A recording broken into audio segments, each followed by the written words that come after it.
चलिए आप बिस्मिल्लाहिर्रहमानिर्रहीम स्टार्ट करते हैं जरा। और आज के सेशन का हम एजेंडा पहले थोड़ा सा डिस्कस कर लेते हैं that what we are going to learn in this particular session. अच्छा, 3 दिन का एक सेशन नॉर्मली प्लान किया गया है। नंबर वन दैट इज 2 दिन पे मुझे एक स्टैंडर्ड कवर करना है which is IAS 33 earning per share. And remember it's one of the most important accounting standard. और दो रीजंस की वजह से बड़ी जबरदस्त इसकी इंपॉर्टेंस है। और वो दो रीजंस क्या है? नंबर वन, पहला रीजन, एक तो ये स्टैंडर्ड इटसेल्फ जो है वो पेपर के अंदर टेस्ट किया जाता है, जिसकी एग्रीगेट अगर टेस्टिंग लेवल देखूं so it's around, I would say that around 4 to 6 marks, यानी कि 6 मार्क्स तक के लिए टेस्ट किया जाता है। अच्छा, एक तो इसकी इंडिविजुअल टेस्टिंग है 6 मार्क्स तक की, ठीक है, 6 मार्क्स तक ये स्टैंडर्ड इटसेल्फ टेस्ट किया जाता है। अच्छा, दूसरा इसकी इंपॉर्टेंस ये है कि ये आपके पास एक और टॉपिक है जिसका नाम है that is the ratios. Ratios के टॉपिक के साथ भी एट टाइम्स ये टेस्ट किया जाता है, यानी कि ये वो टॉपिक है, ये वो स्टैंडर्ड है जो कि आइसोलेटली टेस्ट नहीं होता, बल्कि ये आपके दूसरे स्टैंडर्ड के साथ मिलके, यानी कि रेशियोज का टॉपिक है उसके साथ भी ये टेस्ट होता है। और सेकेंडली मोस्ट इंपॉर्टेंट कि एक और टॉपिक है that is a final account. उस फाइनल अकाउंट के अंदर भी एट टाइम्स इसकी एडजस्टमेंट्स आती हैं। तो इट मीन्स कि ये आपके पास यहाँ पर एक ऐसा टॉपिक है जो कि मल्टीपल जगहों पे टेस्ट किया जा रहा है। यानी कि अगर मैं देखूं तो 6 मार्क्स का ये इंडिविजुअली आइसोलेटेड टेस्ट होता है रेशियोज के अंदर, और इसी तरीके से फाइनल अकाउंट के अंदर भी इसकी टेस्टिंग होती है। सो इट मीन्स कि डिफरेंट तरीके से टेस्ट किया जा रहा है। तो एग्जाम वेटेज और एग्जाम इंपॉर्टेंस बहुत अच्छी है इसकी, और बहुत सारी चीजें इसके अंदर हैं जो कि आपके पास एग्जामिनर टेस्ट कर सकता है। खैर, तो ये अर्निंग पर शेयर का हमें स्टैंडर्ड कवर करना है। Most of the time students को बड़ी प्रॉब्लम होती है कि यार किस तरीके से चैप्टर करें, क्योंकि इसमें बहुत सारी छोटी छोटी चीजें हैं जिसको रिटेन करना, जिसके ऊपर प्रैक्टिस करना थोड़ा सा डिफिकल्ट हो जाता है। तो आई थॉट कि इसको इंशाल्लाह हम समराइज करेंगे इस पर्टिकुलर सेशन के अंदर। एंड देन इंशाल्लाह हम रेशियोज को, जो कि बहुत इंपॉर्टेंट एरिया है आपके फाइनेंशियल रिपोर्टिंग पेपर का, तो हम उसको इंशाल्लाह उसके पास की प्रैक्टिस करेंगे, देखेंगे that how to deal with the ratios, कैसे हमें उसको केटर करना है, किस तरीके से आपने पेपर के क्वेश्चंस को सॉल्व करना है। Let's start with the first chapter without wasting the time, that is IAS 33 in earning per share। अच्छा, अर्निंग पर शेयर उसको नॉर्मली हम ईपीएस वगैरह भी कहते हैं, यानी कि इसको शॉर्ट फॉर्म में ईपीएस भी कहा जाता है। What is earning per share and what is the objective of this particular standard? इस स्टैंडर्ड का ऑब्जेक्टिव क्या है? देखिए, आप में से बहुत सारे होंगे जिन्होंने रेशियोज का टॉपिक पढ़ा होगा। उन्हीं रेशियोज के अंदर, जिसके अंदर current ratio, quick ratio, liquidity ratios थे, वहीं इन्वेस्टर रेशियोज के अंदर एक रेशियो यहां पर था that is the earning per share, जिसको नॉर्मली हम ईपीएस कहते हैं। So EPS is one of the ratio basically, by the way. अच्छा, ये है क्या, ये बताता क्या है? देखिए, इसके नाम में इसका मतलब छुपा हुआ है that is earning per share. Earning को मैं यहाँ पे समझाने के लिए कहूंगा इट्स अ प्रॉफिट। अर्निंग को मैं समझाने के लिए कहूंगा it's a profit, that is a profit पर शेयर। बेसिकली होता ही है कि आपके पास जो भी यहाँ पे अर्निंग्स होती हैं, यानी कि जो भी प्रॉफिट होते हैं कंपनी, फॉर एग्जाम्पल कंपनी का प्रॉफिट आ रहा है लेट्स से 1 मिलियन। कंपनी का प्रॉफिट आ रहा है that's let's say for example 1 million. 1 million का प्रॉफिट यहां पर आ रहा है। अब हम ये देखना चाहते हैं बीइंग एन इन्वेस्टर कि अगर इस 1 मिलियन के प्रॉफिट को हम टोटल नंबर ऑफ शेयर्स में डिवाइड कर दें, फॉर एग्जाम्पल कंपनी के पास इस वक्त 20 लाख शेयर्स हैं, 2 मिलियन शेयर्स हैं, यानी कि 10 लाख का प्रॉफिट हुआ है, और कंपनी के पास वक्त 20 लाख शेयर्स हैं, 20 लाख शेयर्स हैं। तो कोई मुझे डिवाइड करके बताएगा जरा प्लीज क्या आंसर आ रहा है? जल्दी से प्लीज पार्टिसिपेट कीजिएगा जरा। जी मुझे बताइएगा जरा क्या आंसर आ रहा है इसका, बताएं जरा।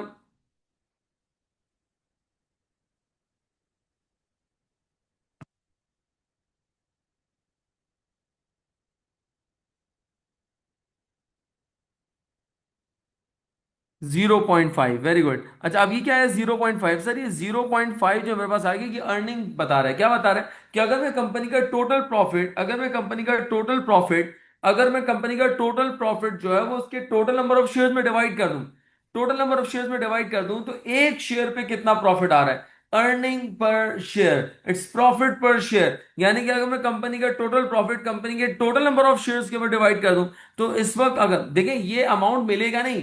याद रहे, ये $0.5 अभी हम शेयर होल्डर को दे नहीं रहे, ये सिर्फ हमने कैलकुलेशन की है, एक सिर्फ एस्टिमेशन की है, एक सिर्फ फोरकास्टिंग की है कि अगर फॉर एग्जांपल कंपनी का टोटल प्रॉफिट हम कंपनी के टोटल नंबर ऑफ शेयर्स पे डिवाइड कर दें, so how much return that we are getting, how much return that we will earn, कितना प्रॉफिट, कितना रिटर्न अर्न होगा ऑन अ वन शेयर। एक शेयर के ऊपर कितना प्रॉफिट अर्न होगा, सो इट्स 0.5। इट्स देखें फिर कह रहा हूं, ये अभी हम डिवाइड नहीं कर रहे, ये हम डिस्ट्रीब्यूट नहीं कर रहे, ये हम शेयर होल्डर को दे नहीं रहे, ये हम सिर्फ एक टेंटेटिव कैलकुलेशन कर रहे हैं कि अगर तमाम प्रॉफिट को कंपनी के तमाम शेयर्स के ऊपर डिवाइड कर दिया जाए, सो how much profit will a share holder will get, how much profit will the share holder will get on one share, एक शेयर पे कितना प्रॉफिट मिलेगा, इसको हम कहते हैं अर्निंग पर शेयर।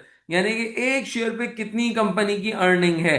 अब जब मैं इसमें से डिस्ट्रीब्यूट करूंगा, डिवाइड करूंगा, या मैं फॉर एग्जांपल अपने शेयर होल्डर्स को डिस्ट्रीब्यूट करूंगा, यानी कि इसमें से जो भी प्रॉफिट मैं अपने शेयर होल्डर को डिस्ट्रीब्यूट करूंगा, और जब मैं इसको डिस्ट्रीब्यूट करूंगा तो फिर ये कहलाएगा dividend. I repeat, it's not a dividend, dividend नहीं है ये तो मैंने कैलकुलेशन की है कि कंपनी का total profit divided by total number of share, तो एक शेयर के ऊपर कंपनी का जो प्रॉफिट बन रहा है that is 0.5, and obviously higher is favourable, जितना ज्यादा होगा उतना कंपनी के लिए प्रॉफिटेबिलिटी शो कर रहा है। And when we distribute that profit, तो फिर ये कहलाता है डिविडेंड। जब हम ये प्रॉफिट डिस्ट्रीब्यूट कर देते हैं तो फिर ये कहलाता है डिविडेंड। सो इट मींस कि ये डिविडेंड नहीं है, ये ईपीएस है, that is earning per share. I hope कि यहां तक सबको क्लियर होगा। जी, यहां तक किसी को कोई प्रॉब्लम, कोई कंफ्यूजन इसके अंदर? ये मैं आपको एक रेशियो का मतलब यानी कि ईपीएस का मतलब समझा रहा था कि था क्या। What is earning per share? It's the total profit of the company divided by the total number of shares. So will get to know that how much profit that the company has, how much profit that the company has against the one share. एक share के ऊपर कितना profit company के पास मौजूद है। Okay, आगे चलते जरा। सर अब इस चैप्टर के अंदर में करना क्या है, यानी कि इस अर्निंग पर शेयर के चैप्टर के अंदर जब हम ईपीएस कैलकुलेट करते हैं तो IS 33 कहता है there are two types of EPS, दो तरह के ईपीएस हैं। एक हमारे पास कहलाता है that is the basic EPS, इसको नॉर्मली हम कहते हैं बेसिक अर्निंग पर शेयर। और एक हमारे पास और है that is diluted, diluted EPS. यानी कि अगर मैं बेसिक ईपीएस को कहूं तो इट्स BEPS, और अगर डाइल्यूटेड ईपीएस देखो तो DEPS, diluted earning per share. Now what is the difference between these two, दोनों में क्या फर्क है, होता क्या है इसके अंदर, कैसे सॉल्व करते हैं, ये दो अलग अलग आपके पास यहाँ पर कहानियां हैं, उसको हम एक एक करके डिस्कस करेंगे। First start with the basic EPS. देखिए अर्निंग पर शेयर मैंने आपको बता दिया। अर्निंग पर शेयर क्या है, it's a total number of profit या total amount of profit divided by the total number of shares. तो ये आपके पास आ जाएगा दैट इज ईपीएस, जिसको नॉर्मली हम कहते हैं it's a basic earning per share. यानी कि एक शेयर के ऊपर कितने की अर्निंग हो रही है, इसको हम कहते हैं basic EPS, earning per share और द बेसिक ईपीएस। अब सर, अब जब बेसिक ईपीएस की हम बात कर रहे हैं तो आइए जरा इसको आगे कंटिन्यू करते हैं। सर बेसिक ईपीएस जब भी हम कैलकुलेट करेंगे, अभी मैं इसका फॉर्मूला भी बताऊंगा। सर बेसिक ईपीएस को कैलकुलेट करते वक्त याद रखिएगा, बेसिक ईपीएस को कैलकुलेट करते वक्त जो हमारे पास फॉर्मूला होगा that is BEPS is equal to, गौर से सुनिएगा जरा प्लीज, प्रॉफिट आफ्टर टैक्स। याद रहे ईपीएस है क्या, total amount of profit that will be divided by the total number of shares. तो प्रॉफिट मेरे पास आ गया, लेकिन सर हमें प्रॉफिट पता है कौन सा चाहिए?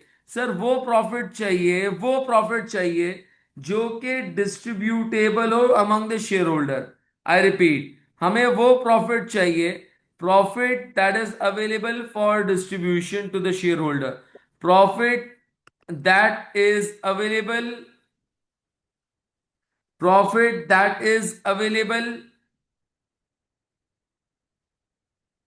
for distribution, profit that is available for distribution to ordinary shareholders। देखिए मैं ये देखना चाह रहा हूं कि कंपनी के टोटल नंबर ऑफ शेयर्स के ऊपर एक शेयर के ऊपर कितना प्रॉफिट है।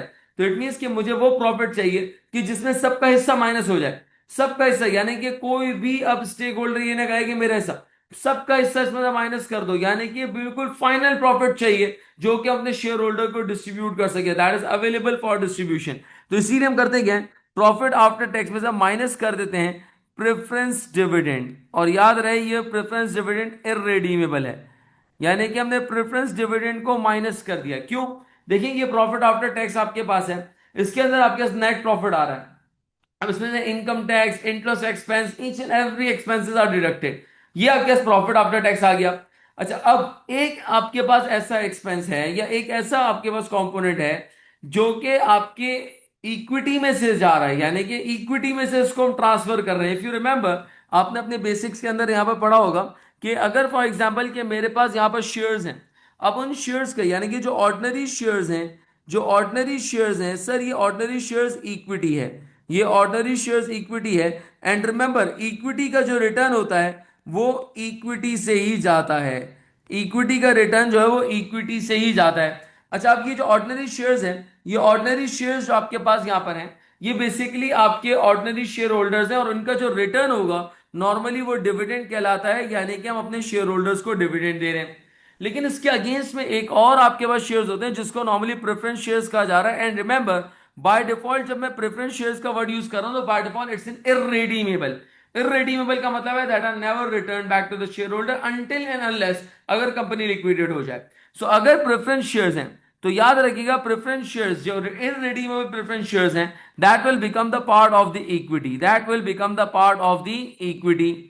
अच्छा, और इसका जो रिटर्न है, इत्तेफाक है, इसके रिटर्न को भी डिविडेंड ही कहा जाता है।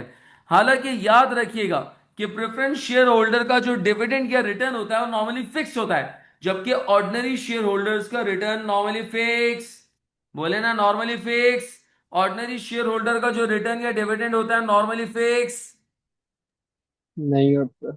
नहीं होता। Very good sir, normally fix नहीं होता, वो वेरिएबल होता है, वो कंटिंजेंट होता है, कभी ज्यादा कभी कम, बस बैलेंस, सॉरी, यानी कि आपके पास वेरी कर रहा होता है, कभी ज्यादा होगा कभी कम होगा, हो सकता है कभी ना भी हो। तो इट मीन्स कि यहां पर आपके पास जो ऑर्डिनरी शेयर होल्डर्स हैं, ऑर्डिनरी शेयर होल्डर्स का जो रिटर्न होता है वो फिक्स नहीं होता, जबकि प्रेफरेंस शेयर होल्डर का रिटर्न फिक्स होता है, लेकिन हम उसको कहते हैं डिविडेंड ही है। और याद रहे, चूंकि ये भी इक्विटी का पार्ट है तो इसका रिटर्न भी इक्विटी से ही जाता है। सर ये आप क्यों बता रहे हैं? इसलिए बता रहा हूं कि देखिए, आपके पास जो प्रॉफिट आफ्टर टैक्स आया है, माजरत के साथ, अगर मैं अभी फिलहाल इसमें से ही हटा दूं, लेट से मैं अभी इसको हटा दूं माजरत के साथ, लेकिन ये अभी वो प्रॉफिट नहीं है जो आप अपने ऑर्डिनरी शेयर होल्डर में डिस्ट्रीब्यूट कर सकें। क्यों सर? इसलिए क्योंकि अभी फॉर एग्जाम्पल इस प्रॉफिट के अंदर इररेडीमेबल प्रेफरेंस शेयर का हिस्सा बाकी है, इस प्रॉफिट के अंदर इररेडीमेबल प्रेफरेंस शेयर का हिस्सा अभी बाकी है। जी हाँ, इसका मतलब यह है कि हम करेंगे क्या सर, इसका मतलब करेंगे क्या, हम पहले इसमें से सारे प्रॉफिट को रिड्यूस कर देंगे, सारे एक्सपेंसेस को रिड्यूस कर देंगे। सो इट मींस के प्रॉफिट आफ्टर टैक्स ये फाइनल प्रॉफिट है। लेकिन चूंकि इसके अंदर अभी एक और शेयर हमारे पास शामिल है, इसके अंदर एक और चीज, यानी कि एक है इररेडीमेबल प्रेफरेंस शेयर, उसका जो रिटर्न या जिसको हम डिविडेंड कहते हैं, वो भी इसमें से हम माइनस कर देंगे। क्यों? क्योंकि हमें वो प्रॉफिट चाहिए that is available to the shareholder for distribution. और इसका मतलब ये कि अगर आप चाहते हैं कि आपके ऑर्डिनरी शेयर होल्डर्स के लिए अवेलेबल हो, तो इसमें से हम माइनस कर देंगे प्रेफरेंस शेयर्स डिविडेंड, हम इसमें से माइनस कर देंगे preference shares dividend.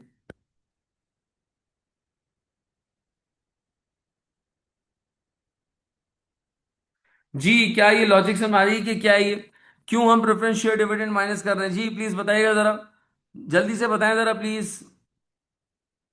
Adnan, yes sir. Sana, Tala, जर्जीज, रफीक, अफरा। Yes sir.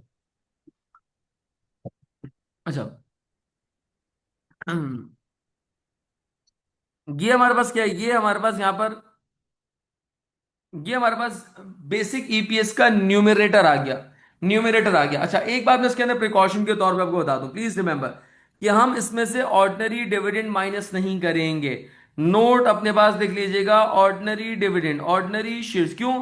क्योंकि भाई ये तो वही डिविडेंड है जो हमें डिस्ट्रीब्यूट करना है, तो हमें वो प्रॉफिट चाहिए that is available for distribution. अगर आपने ऑर्डिनरी डिविडेंड भी माइनस कर दिया तो उसका मतलब है प्रॉफिट बचेगा क्या, फिर अवेलेबल फॉर डिस्ट्रीब्यूशन ही नहीं होगा। तो याद रखिएगा, ordinary dividend shall not be deducted, ordinary dividend shall not be deducted, ordinary dividend shall not be deducted. इसमें से हम प्रेफरेंस शेयर का डिविडेंड सिर्फ माइनस करेंगे। अच्छा, अब आते हैं जरा डिनोमिनेटर वाली साइड पे। डिनोमिनेटर का मतलब समझते हैं आप लोग? डिनोमिनेटर का मतलब क्या है जी, कोई बताएगा मुझे डिनोमिनेटर का मतलब क्या है? जी, डिनोमिनेटर का मतलब क्या है, मिस ने पढ़ाया होगा ना। अब मुझे मिस नहीं पता कौन सी मिस थी, लेकिन मिस ने पढ़ाया होगा। डिनोमिनेटर किसको कहते हैं?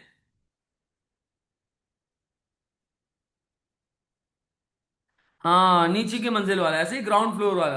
अब यहां पर नीचे हम यहां पे लेंगे दैट इज वेटेड एवरेज।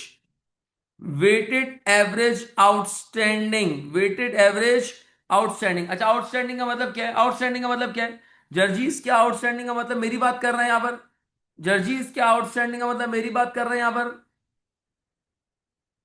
बताओ जर्जीस क्या यहां पर आउटस्टैंडिंग का मतलब मेरी बात कर रहे हैं?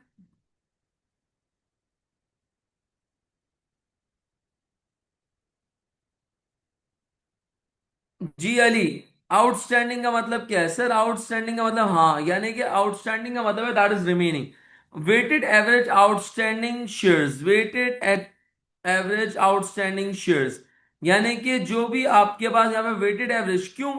देखिए, होता ये कि कंपनी के पास पूरा साल एक जितने शेयर्स नहीं रहते हैं। एट टाइम्स कंपनी करती है frequency of shares, shares issue किए एक या दो मरतबा साल में इशू किए, तो इट मीन्स कि एक जैसे शेयर्स पूरे साल नहीं रहते। तो हम करते क्या है, हमने फॉर एग्जाम्पल 3 महीने बाद, 6 महीने बाद शेयर्स इशू किए, तो अब हम उसके शेयर्स जो हमने इशू किए, हम उसका एक एवरेज कैलकुलेट करते हैं। वो हमें सीखना है इसके अंदर। वो हम एवरेज कैलकुलेट करते हैं, तो उसको हम कहते हैं that is a weighted average outstanding shares. यानी कि हमने वेटेड एवरेज आउटस्टैंडिंग शेयर से डिवाइड करना है। तो बेसिक ईपीएस का फॉर्मूला बड़ा सिंपल है, profit after tax minus preference shares dividend divided by weighted average outstanding shares. तो ये हमने बेसिक ईपीएस का यहाँ पे फॉर्मूला देखा। अच्छा, अब सर बेसिक ईपीएस जब भी हम कैलकुलेट करेंगे, so there are different policies और different options that we could have. Number one, पहला ऑप्शन क्या है कि हम बेसिक ईपीएस कैलकुलेट कर रहे हैं और कंपनी ने during the year shares issue किए हैं। Shares issued at full market price.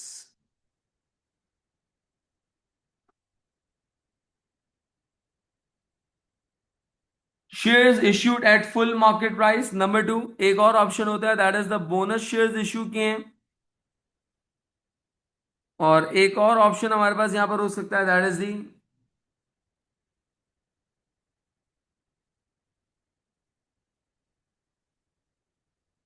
That is the right shares.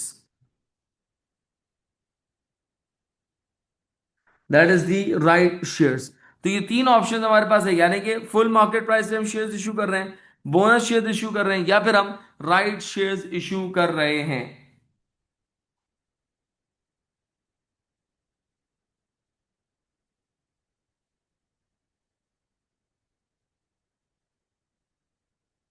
जी, यहां तक क्लियर है सबको?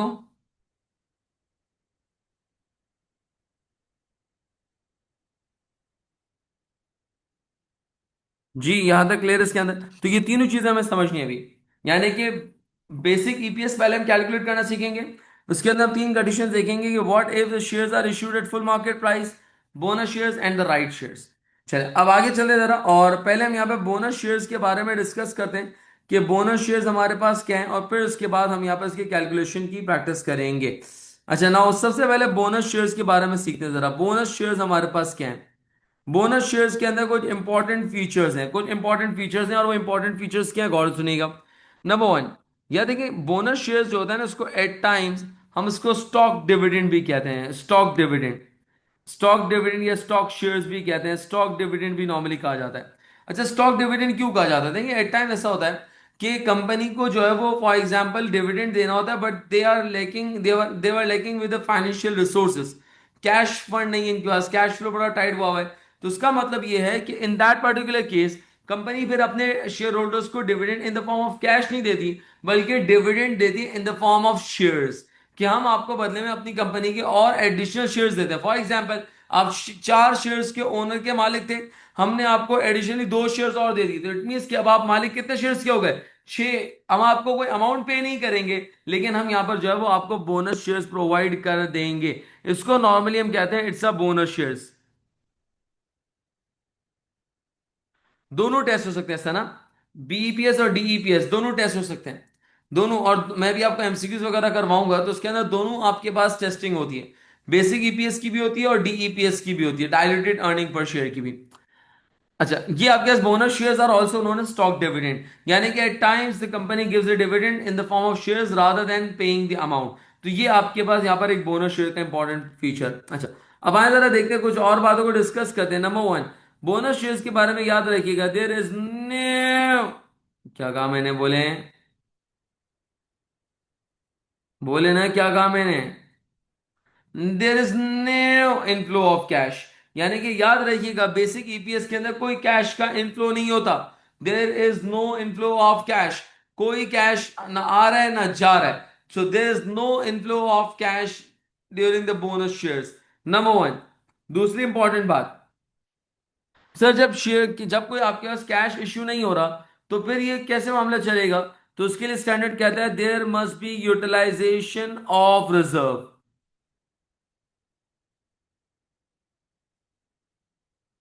Utilisation of reserve. अच्छा, अब यूटिलाइजेशन ऑफ रिजर्व हमारे पास क्या है?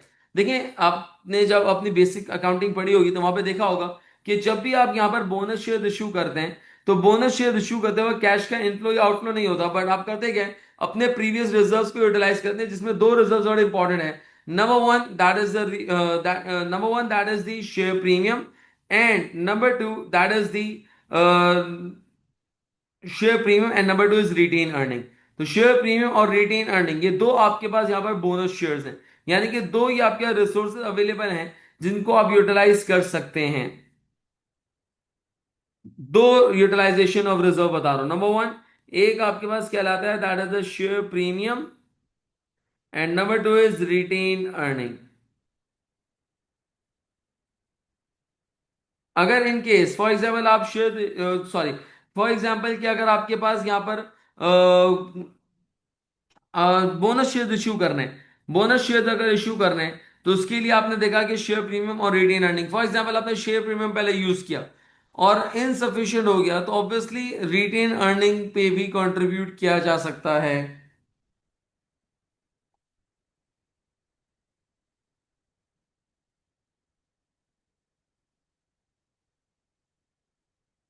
जी, यहां तक क्लियर इसके अंदर?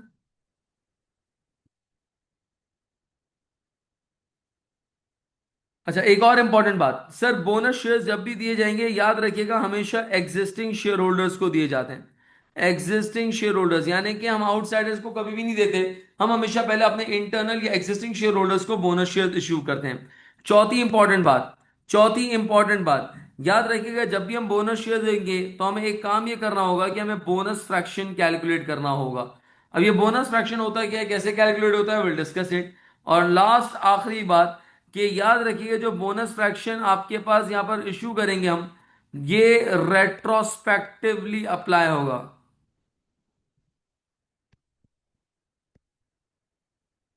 रेट्रोस्पेक्टिव का मतलब क्या है, कि आपने ऐसे अप्लाई करना है, बोनस शेयर्स को ऐसे अप्लाई करना है that it since it was right from the beginning.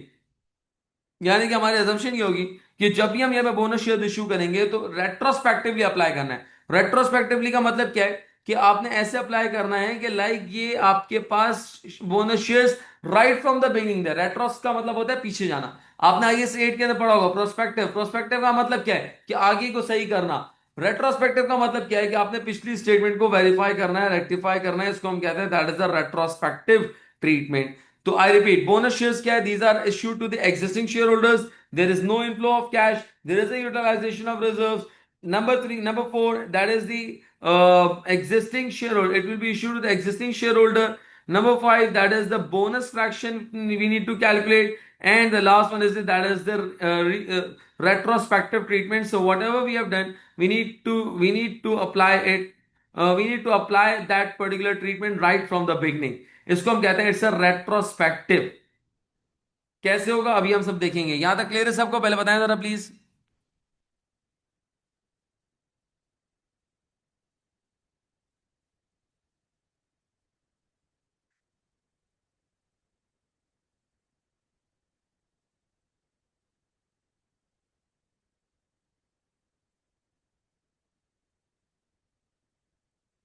चले आगे चलते हैं जरा, अब क्वेश्चन की तरफ आएंगे हम। बोनस फ्रैक्शन में फिर रिपीट कर रहा हूं। देखिए, होता ये कि जब भी हम बोनस शेयर्स इश्यू करते हैं, तो बेसिकली हम कर क्या रहे हैं, बोनस शेयर्स का मतलब क्या है, there is no inflow of cash. और नो इनफ्लो ऑफ कैश का मतलब पता है क्या है, मुफ्ता है, मुफ्ता। क्या कहा मैंने रफीक, मुफ्ता है, मुफ्ता। क्या कहा मैंने, बताया मैंने क्या कहा, मैंने क्या कहा, रफीक मुफ्ता है, मुफ्ता। क्या कहा मैंने? जी, फ्री इशू है। क्या मतलब? हम कोई कैश नहीं ले रहे अपने शेयर होल्डर से। सो इट मीन्स कि ये बोनस पे जो हमने शेयर इशू किए हैं, ये बोनस पे जो हम शेयर इशू कर रहे हैं, it means there is no inflow of cash. So तो हमें करना क्या, हमें बोनस फ्रैक्शन कैलकुलेट करना है। यानी कि हमें देखना है कि हमने कितना बोनस फ्रैक्शन दिया है, तो उसकी एक पूरी कैलकुलेशन, एक पूरी मेथोडोलॉजी है, वो हम फॉलो करेंगे। Bye the way, bonus fraction क्या बताता है कि आपने कितना परसेंट जो है वो आपने बोनस, या कितना परसेंट आपने बेनिफिट अवेल किया है। That is the bonus fraction. कैसे कैलकुलेट करेंगे वो भी हम सीखते हैं इसके अंदर।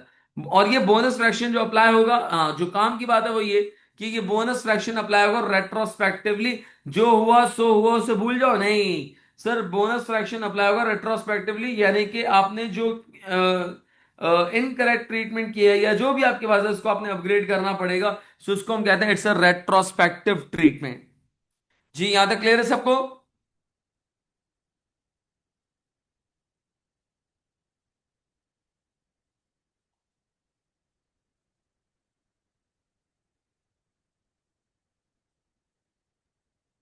चलिए, अब आगे चलते हैं जरा।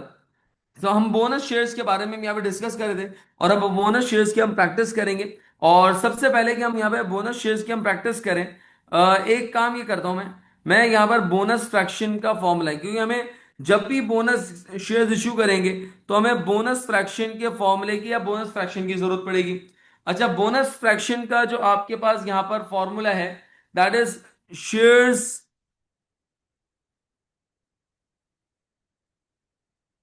आफ्टर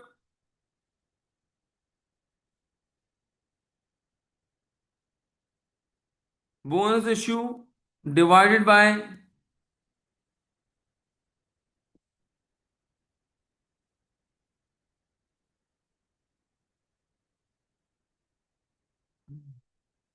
shares before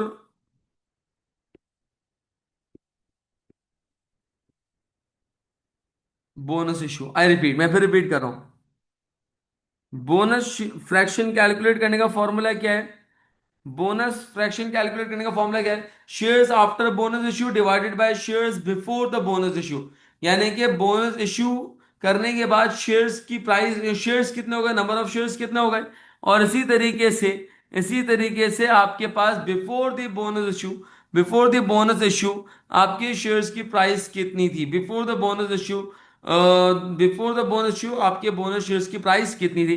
तो ये बोनस फ्रैक्शन हम यहां से कैलकुलेट करेंगे। कैसे कैलकुलेट करेंगे, क्यों करेंगे, आए जरा इसको हम देखते हैं जरा पहले।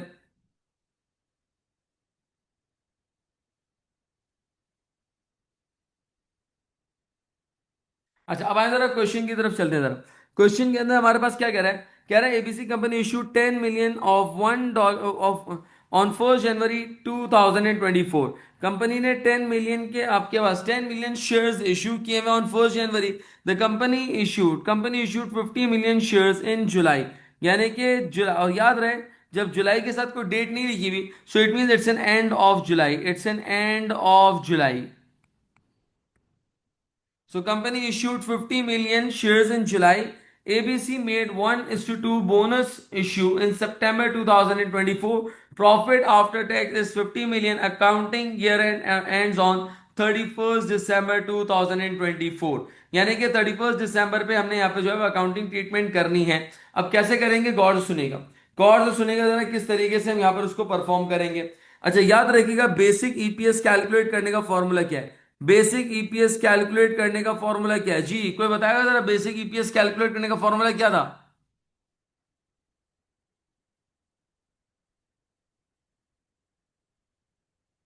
जी, कोई बताएगा जरा, बेसिक ईपीएस कैलकुलेट करने का फॉर्मूला क्या था?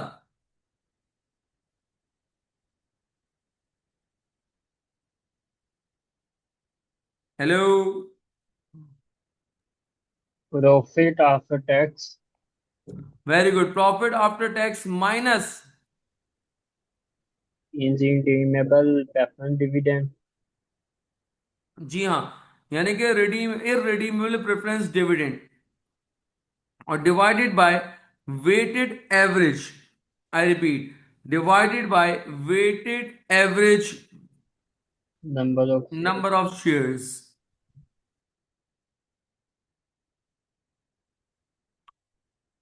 Very good. अच्छा, ये हमारे पास क्या, ये बेसिक ईपीएस का फॉर्मूला है। अच्छा, आप मुझे एक बात बताइएगा कि क्या मेरे पास प्रॉफिट आफ्टर टैक्स गिवन है?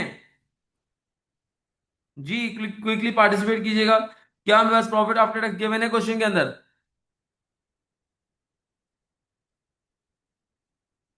50 million। Very good. 50 मिलियन यानी कि 50,000 लिख देते हैं, चलें। अच्छा, क्या मेरे पास outstanding number of shares given है? Sir, outstanding number of shares मेरे पास डायरेक्टली देखिए, अब हो क्या रहा है। साल की शुरू में एक शेयर्स थे जो कि फुल मार्केट प्राइस पे थे। ड्यूरिंग द ईयर यानी कि आपके पास और कुछ यहाँ पे प्रोडक्ट वगैरह परचेज किया, और कोई आपके पास यहाँ पर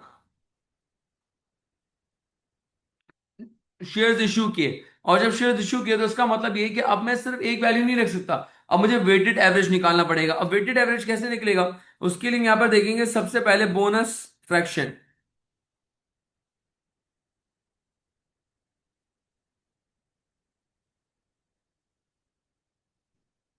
अच्छा, बोनस फ्रैक्शन क्यों निकालना है अभी थोड़ी देर में समझ में आ जाएगा। बोनस फ्रैक्शन कैसे कैलकुलेट करेंगे? अभी मैंने बताया था बोनस फ्रैक्शन का फॉर्मूला क्या होगा हमारे पास। Price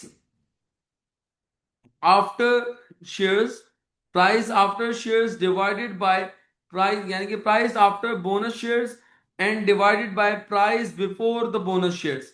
price after bonus shares, price after. जी मुझे बताइएगा जरा कि प्राइस कितनी हो गई थी after the issues of bonus shares?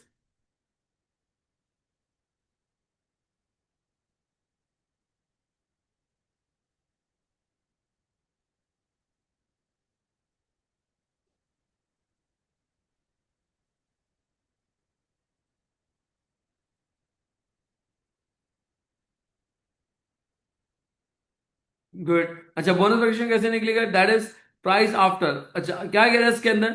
1 जनवरी company issued 50 million shares in July 2024। ABC made 142 issue in September 2024। यानी कि कंपनी ने जो है यहाँ पर कुछ और शेयर्स इशू किए हैं। अच्छा, बोनस शेयर्स इशू किए हैं 142। अच्छा, 142 का मतलब क्या है? 142 का मतलब क्या है कि एक बोनस शेयर्स दिया है दो के बदले में। एक बोनस शेयर्स दिया है दो के बदले में। इसका मतलब ये है कि आपके पास इश्यू होने से पहले, बोनस शेयर्स इश्यू होने से पहले, बोनस शेयर्स इश्यू होने से पहले हमारे पास कितने, यानी कि कितने शेयर्स थे हमारे पास बोनस शेयर्स इश्यू होने से, सॉरी, बोनस शेयर्स इश्यू होने के बाद कितने शेयर्स हो गए? That is the number of shares after issue. Number of shares after issue. अगर मैं कहूं कि पहले आपके पास यहां पर दो शेयर्स थे और अब एक शेयर और दे दिया, ऐसे 142 का मतलब क्या है? 142 का मतलब क्या है? दो के बदले में एक, दो के बदले में एक। अगर आपके पास दो शेयर्स हैं तो एक एडिशनल हम दे देंगे। तो इसका मतलब ये है कि bonus shares after issue, bonus shares after issue is 3 and divided bye bonus shares, shares before the bonus shares, यानी कि बोनस शेयर से पहले कितने शेयर्स थे इसके? बोनस शेयर से पहले इसके कितने शेयर्स थे? 142, यानी कि एक देगा दो के बदले में। तो इट मीन्स के पास दो, आपके पास यहां पर जो है वो शेयर्स थे बिफोर द बोनस शेयर्स।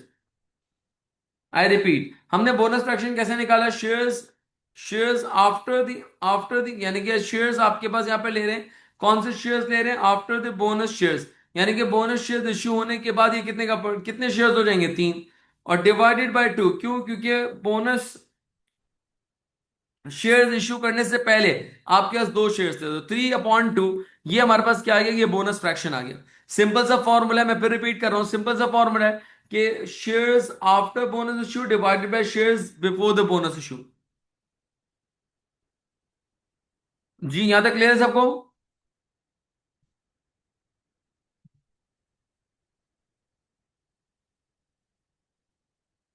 अच्छा, अब करना क्या sir? Weighted average shares calculate करना है, याद रहे। अभी हम फॉर्मूला यूज नहीं कर सकते, पहले हम वेटेड एवरेज शेयर्स कैलकुलेट करेंगे।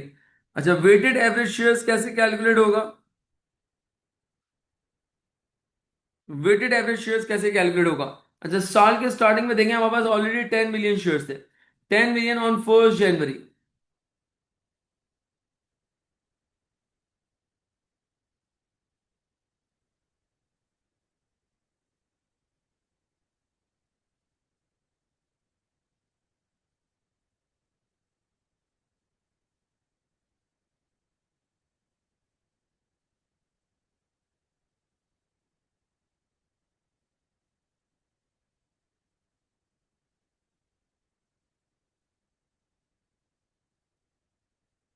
अच्छा,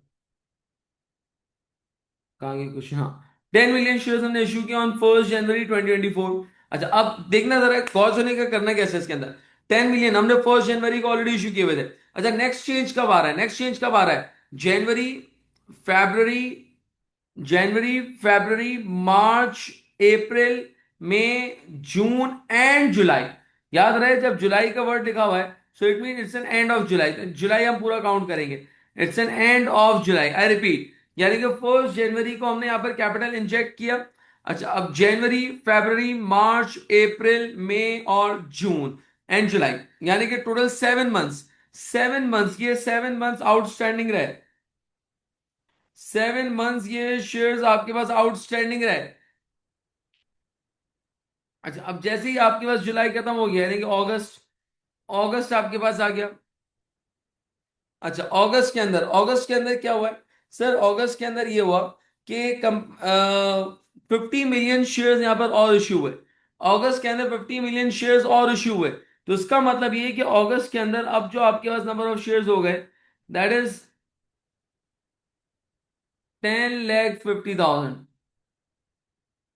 एंड ये कब तक चला? अगस्त, देखते हैं जरा अगला चेंज कब आ रहा है। अगस्त, सितंबर और 2 महीने, अगस्त एंड सितंबर। क्यों? क्योंकि सितंबर को फिर कुछ हुआ है।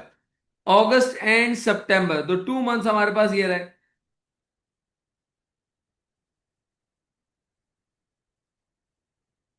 चलिए, फिर इसके बाद सितंबर ही आपके पास हो गया। फिर इसके बाद क्या कह रहे हैं इसके अंदर कि ABC company made 142 bonus issue in September. और सितंबर का मतलब है, यानी कि सितंबर के एंड में, विच मींस अक्टूबर के स्टार्ट में। अक्टूबर के स्टार्ट में कंपनी ने जो है वो अपना जो है वो bonus, sorry, bonus shares issue किए। अच्छा, कितने परसेंट बोनस शेयर्स इशू, कितना इशू किया? 142। तो अब हम उसको कैलकुलेट करेंगे। याद रहे कि ये जो मैं यहाँ पे वर्किंग कर रहा हूं, ये बैलेंस है बाय द वे। ये नंबर ऑफ न्यू शेयर्स नहीं है, ये बैलेंस आपके पास दे रहा है। ये बैलेंस हमारे पास दे रहा है। सो हमारे पास 10,50,000 शेयर्स ऑलरेडी थे।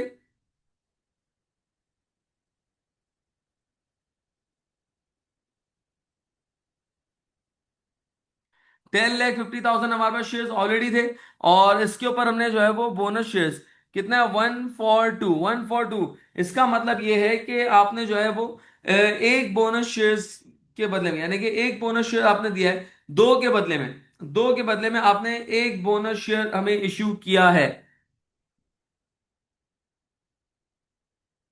इसका मतलब ये है कि मल्टीप्लाई बाय 3, अगर मुझे कैलकुलेट करना हो कि जब हमने ये इश्यू कर दिया तो अब कितने बोनस शेयर्स बच गए हमारे पास, कितने बोनस शेयर्स हमारे पास यहां पर हो गए।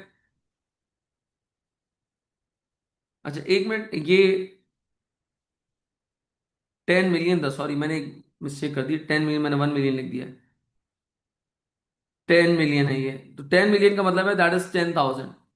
और इसी तरीके से 5 मिलियन था, तो ये आपके पास यहाँ पर हो जाएगा 15,000।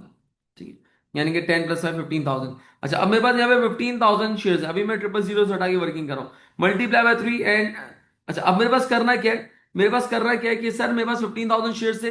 अब इस 15,000 एग्जिस्टिंग नंबर ऑफ शेयर्स के ऊपर हम बोनस शेयर इश्यू कर रहे हैं। कितने बोनस शेयर दे रहे हैं? हम एक बोनस शेयर दे रहे हैं जिनके पास ऑलरेडी दो मौजूद थे।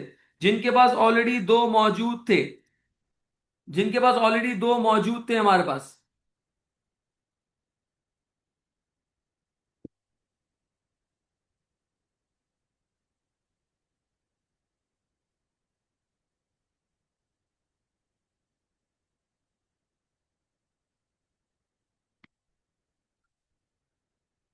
10,000 था, हमारे पास कितने? 50। जी सॉरी, 60 होगा। ओहो, 60 होगा। 10 + 50, दैट इज 60,000। 60,000 शेयर्स हो जाएंगे, माय बैड। 60,000 आपके पास शेयर्स यहां पर हो गए। 60,000 शेयर्स आपके पास यहां पर हो गए। अब इस एग्जिस्टिंग शेयर्स के ऊपर हम कर क्या रहे हैं? सर, हम बोनस शेयर्स इशू कर रहे हैं। बोनस शेयर्स हम इशू कर रहे हैं। और जब बोनस शेयर्स इशू कर रहे हैं तो कितने बोनस शेयर्स दे रहे हैं? हमने कहा कि हम यहां पर एक बोनस शेयर देंगे जिनके पास ऑलरेडी दो है। इट मीन, अब याद रखिएगा ये बैलेंस का कॉलम है। इट मीन कि एग्जिस्टिंग 60,000 शेयर्स के ऊपर हम यहां पर बोनस शेयर इशू करने जा रहे हैं। तो कैसे कैलकुलेट करेंगे?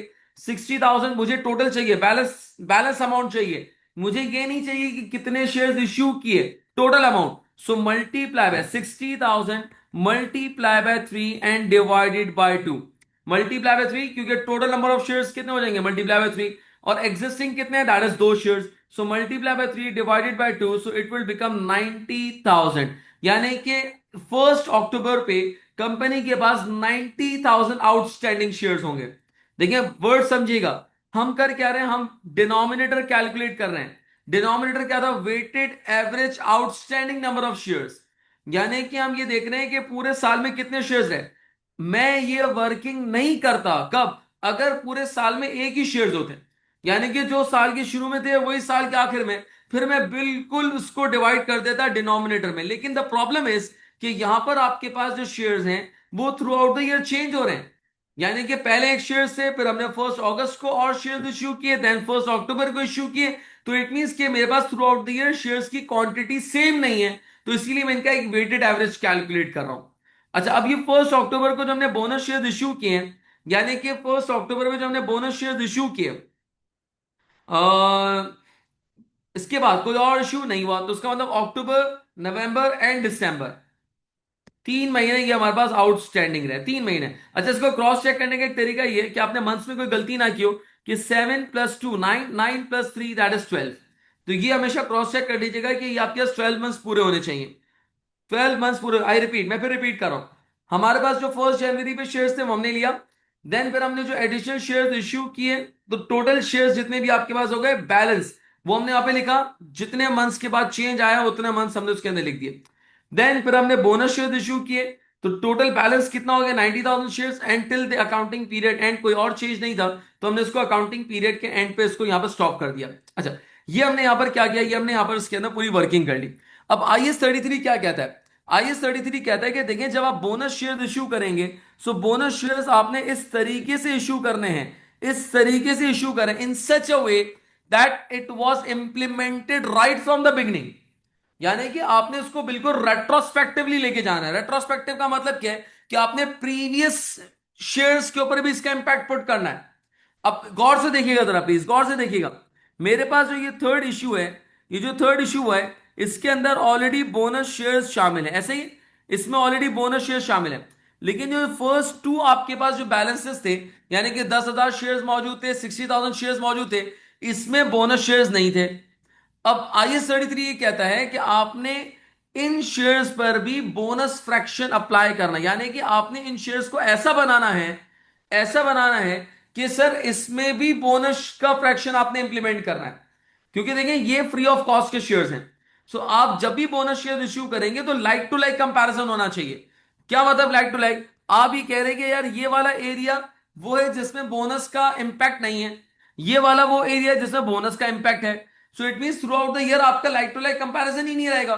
तो आपने करना क्या है, कि आपने इस तरीके से इंप्लीमेंट करना है कि जो बोनस का एलिमेंट है, बोनस का एलिमेंट, सर बोनस का एलिमेंट कितना है, 3/2, आपने ये इंप्लीमेंट करना है प्रीवियस तमाम इश्यूएंस पे, प्रीवियस तमाम शेयर्स के ऊपर आपने इसको इंप्लीमेंट करना है। तो इसीलिए हमने बोनस फ्रैक्शन अप्लाई कर दिया, बोनस फ्रैक्शन अप्लाई कर दिया। याद रहे, मैं ये बोनस फ्रैक्शन इस लास्ट वाले इश्यूएंस पे अप्लाई नहीं करूंगा, नहीं अप्लाई करूंगा। क्यों अप्लाई नहीं करूंगा, क्योंकि ऑलरेडी इसमें बोनस का एलिमेंट शामिल है। क्या ये बात समझ में आ रही है, प्लीज बताएं जरा।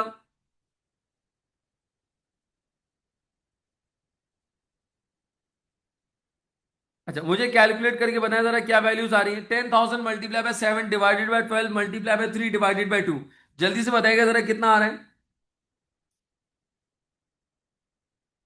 8750, वेरी गुड। और बताएं जरा, शाबाश, सेकंड वाले का बताएं जरा। 60,000 multiply by 2 divided by 12 multiply by 3 divided by 2, कितना आ रहा है देखें।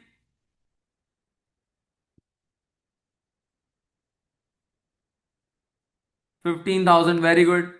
और लास्ट वाले का कितना आ रहा है, 90,000 मल्टीप्लाई बाय 3 डिवाइडेड बाय 12, 22,500। और उसको प्लस कर ले जरा, तीनों को एडअप करें जरा, कितना आ रहा है देखें।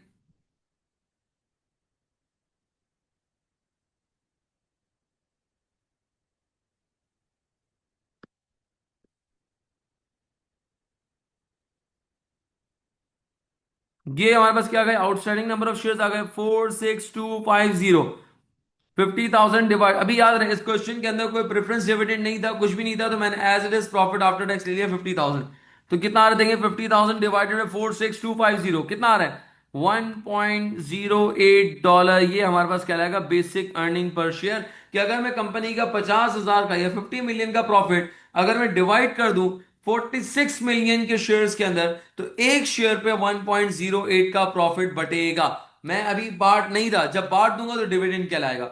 अभी बांट नहीं रहा, सिर्फ एक कैलकुलेशन कर रहे हैं हम, फोरकास्टिंग कर रहे हैं कि कंपनी की परफॉर्मेंस क्या है, कंपनी के अंदर इन्वेस्टमेंट करनी चाहिए नहीं करनी चाहिए। भाई जितना ईपीएस कम होगा, फॉर एग्जाम्पल अगर ईपीएस आ रहा है $0.02, तो इसका मतलब क्या है, इसका मतलब क्या है कि सर कंपनी के अंदर इन्वेस्ट करना कोई मुनासिब नहीं। क्यों?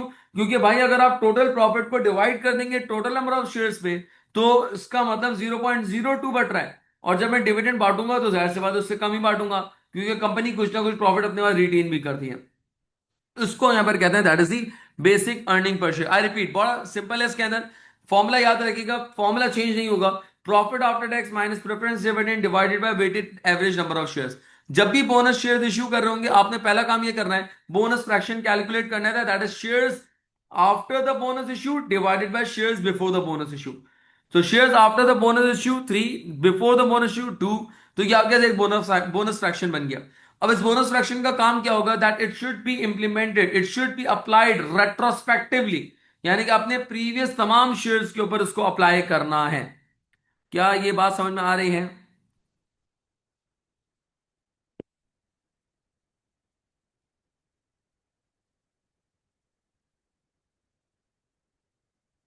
जी, यहां तक क्लियर है सबको?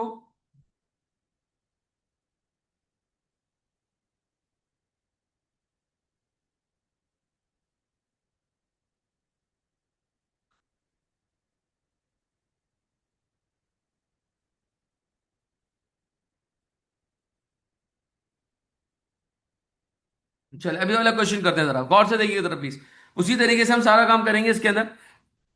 अच्छा, कैलकुलेट द बेसिक ईपीएस, हमें बेसिक ईपीएस कैलकुलेट करना है। बेसिक ईपीएस कैलकुलेट करने का मैं पहले फॉर्मूला लिख देता हूं। फॉर्मूला क्या है हमारे पास, that is the profit after tax minus preference. और प्रेफरेंस डिविडेंड का मतलब क्या है कि ये आपके पास इररिडीमेबल प्रेफरेंस डिविडेंड की बात कर रहा है, divided by weighted average outstanding number of shares.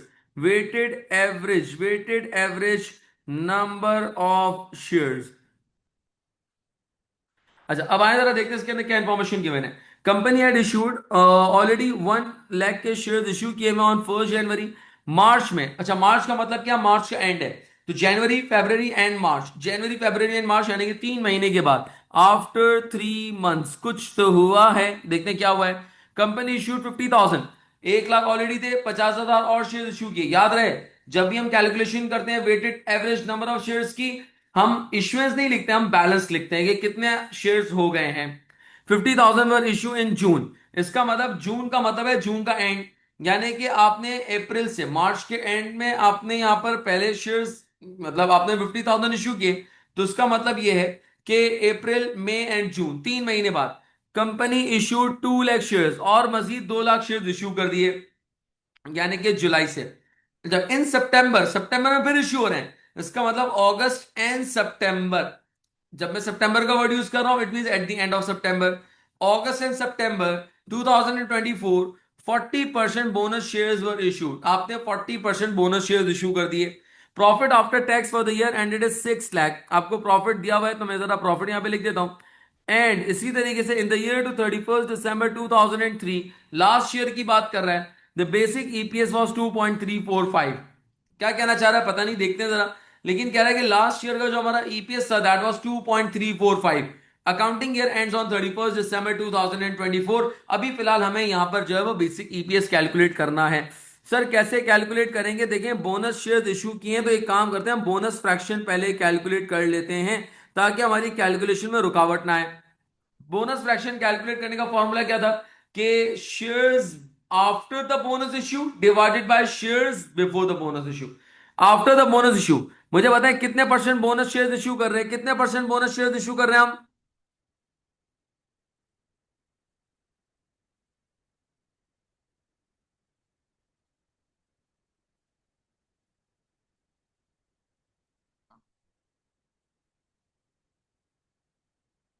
40%।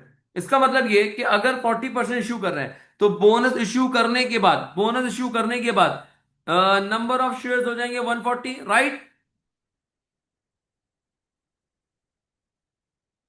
और बिफोर इश्यू इट वाज 100। क्या ये फ्रैक्शन समझ में आ रहा है? इस क्वेश्चन का एक लर्निंग आउटकम ये भी है कि अगर आपके पास 2:3, 3:2, 2:1 ना दिया हो और परसेंटेज में दिया हुआ हो, सो दैट्स वेरी सिंपल। यानी कि आपने 40% बोनस शेयर इश्यू किए, तो इसका मतलब ये कि बोनस शेयर इश्यू करने के बाद अब आपके पास कितने शेयर हो गए, दैट इज 140। बिफोर कितने थे, दैट इज 100। क्या ये बात समझ में आ रही है?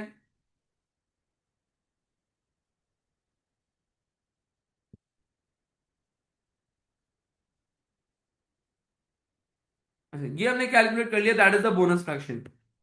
इसको हम पार कर दे रहे हैं।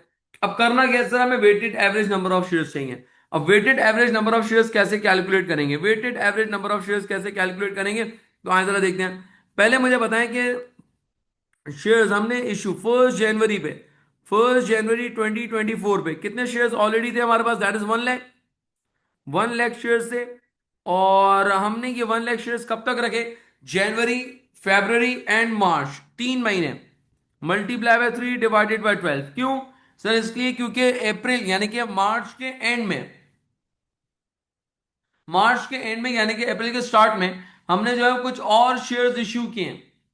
उसके बाद चेंज आ गया स्ट्रक्चर के अंदर, यानी कि अब हमारे पास मार्च का एंड, तो उसका मतलब 1 अप्रैल 2024 50,000 शेयर्स हमने इश्यू किए हैं। तो उसका मतलब अब जो हमारे पास नंबर ऑफ शेयर्स हो गए, दैट इज 1,50,000। अच्छा, अब ये जो हमने मार्च के एंड यानी कि अप्रैल के स्टार्ट में, ये कब तक हुआ है, जून, जून के एंड तक। तो अप्रैल, मई एंड जून, यानी कि 3 महीने, अप्रैल, मई एंड जून, 3 महीने तक ये 1.5 लाख शेयर्स आपके आउटस्टैंडिंग रहे। अच्छा, फिर इसके बाद जून के एंड में यानी कि जुलाई के स्टार्ट में, 1 जुलाई 2024 क्या किया है, 2 लाख और शेयर्स इश्यू किए हैं। 2 लाख और शेयर्स इश्यू किए हैं, इसका मतलब 1.5 लाख ऑलरेडी थे, 2 लाख और किए, इसका मतलब ये कितना होगा, 3,50,000। अच्छा, अब ये कब तक रहे, तो कह रहा है कि आपके पास सितंबर में और भी कुछ शेयर्स इश्यू हो गए जो कि बोनस थे। तो इट मीन कि जुलाई, अगस्त एंड सितंबर, 3 महीने, क्योंकि सितंबर के एंड में हुआ है, तो it mean 3 months. So July, August and September, ये 3 मंथ्स के लिए आपके शेयर्स आउटस्टैंडिंग थे, दैट वाज 3,50,000। अच्छा, अब आगे क्या कह रहा है इसके अंदर, सितंबर के एंड में यानी कि अक्टूबर के स्टार्ट में, 1 ऑफ अक्टूबर।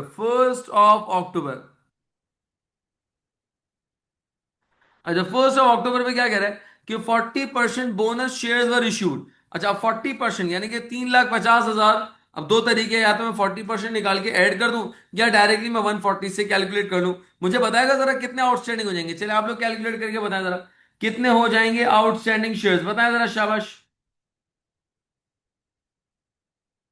जी, मुझे बताएं कि बोनस शेयर्स 40% अगर हमने इशू किए हैं, 40% अगर बोनस शेयर्स इशू किए हैं, तो आउटस्टैंडिंग शेयर्स कितने हो जाएंगे, बताएं जरा, शाबाश।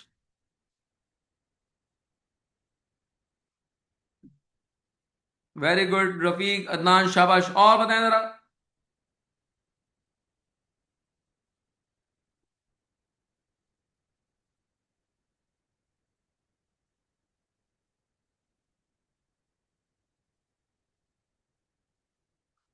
हम्म। अच्छा, कैसे कैलकुलेट किया, ये कैसे कैलकुलेट किया, देखिए, 3.5 लाख शेयर्स आपके पास ऑलरेडी थे, आपने 40% इशू किए, यानी कि टोटल अब कितने हो जाएंगे, टोटल हो जाएंगे 140, और थे कितने, 100। तो इसका मतलब ये आ जाएगा, दैट इज 4,90,000, 4,90,000। अच्छा, अब ये 4,90,000 1 अक्टूबर, तो इट मीन अक्टूबर, नवंबर, और उसके बाद कोई चेंज नहीं आया, तो अक्टूबर, नवंबर एंड दिसंबर, ईयर एंड तक आपके पास चलेगा, that is multiply by 3 and divided bye 12। तो ये हमने क्या किया, ये हमने पूरा यहां पर कैलकुलेशन कर लिया। अच्छा, डोंट फॉरगेट कि जो लास्ट वाला जो था, ये बोनस था हमारे पास। ये लास्ट वाला जो हमने किया ना, ये बोनस शेयर इशू किए। और बोनस शेयर्स के बारे में क्या कह रहा है, स्टैंडर्ड ये कहते हैं, देखो अगर ये बोनस शेयर्स नहीं होते ना, फिर मुझे कुछ करने की जरूरत ही नहीं पड़ती, मल्टीप्लाई डिवाइड करता, वेटेड एवरेज शेयर्स आ गए। लेकिन बोनस शेयर्स के बारे में स्टैंडर्ड ये कहता है कि it should be applied right from the beginning, यानी कि ऐसे इसको अप्लाई करो जैसे कि पहले से था। तो करना क्या पड़ेगा सर, इसका बोनस फ्रैक्शन हमें इंप्लीमेंट करना पड़ेगा on the previous issuance. Sir कहां कहां पर इंप्लीमेंट करना पड़ेगा, क्या मुझे फर्स्ट वाले में इंप्लीमेंट करना पड़ेगा? बताएं जरा, शाबाश, जल्दी से। क्या मुझे फर्स्ट वाले में इंप्लीमेंट करना पड़ेगा? बताएं बताएं।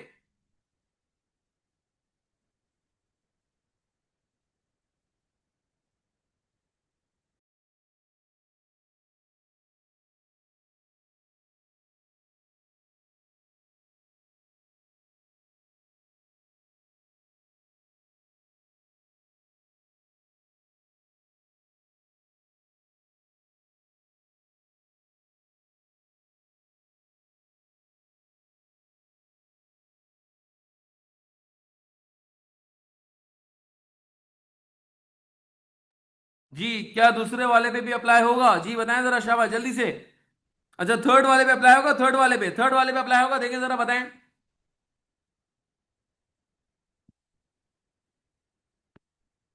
Very good. अच्छा बताएं, क्या फोर्थ वाले पे अप्लाई होगा? क्या फोर्थ वाले पे अप्लाई होगा? बताएं जरा, लास्ट वाले पे क्या अप्लाई होगा?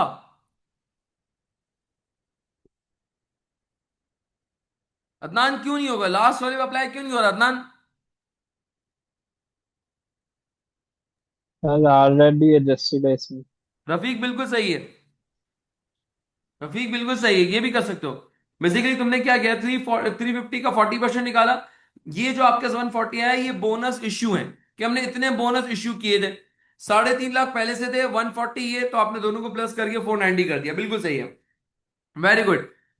इसके ऊपर अप्लाई नहीं होगा, क्यों अप्लाई नहीं होगा सर? क्योंकि इसमें ऑलरेडी बोनस इश्यू मौजूद है, एग्जिस्ट करता है, तो इसका मतलब ये बोनस फ्रैक्शन मुझे इस पर अप्लाई करने की जरूरत नहीं है। क्या मेरी बात समझ में आ रही है?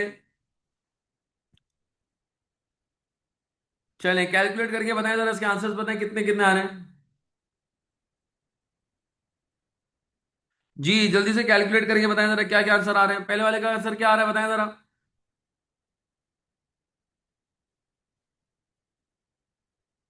जी, 1 lakh multiply by 3 divide by 12 multiply by 140 divide by 100, कितना आ रहा है, बताएं जरा।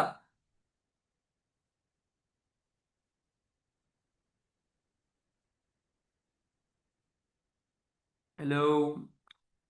35,000, शाबाश, और बताएं साहब जल्दी से। 150 multiply by 3 divide by 12 multiply by 140 divide by 100।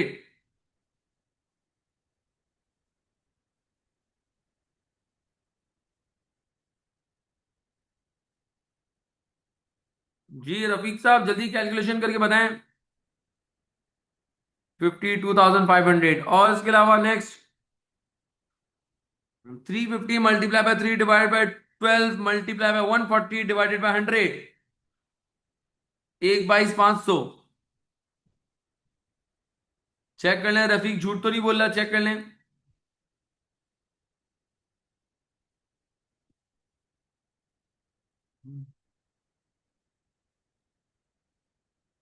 चले, गुड हो गया। टोटल करने जरा सबका।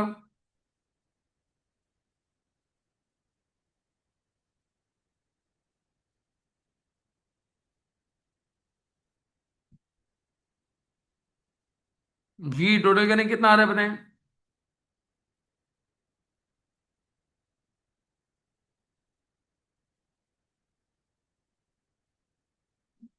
जी बताएं जरा, टोटल करने कितना आ रहा है।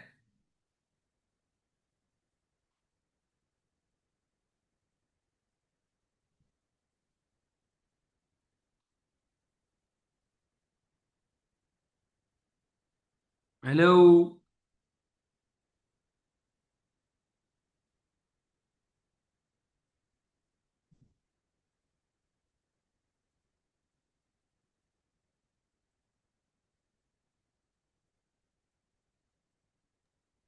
सर 332500।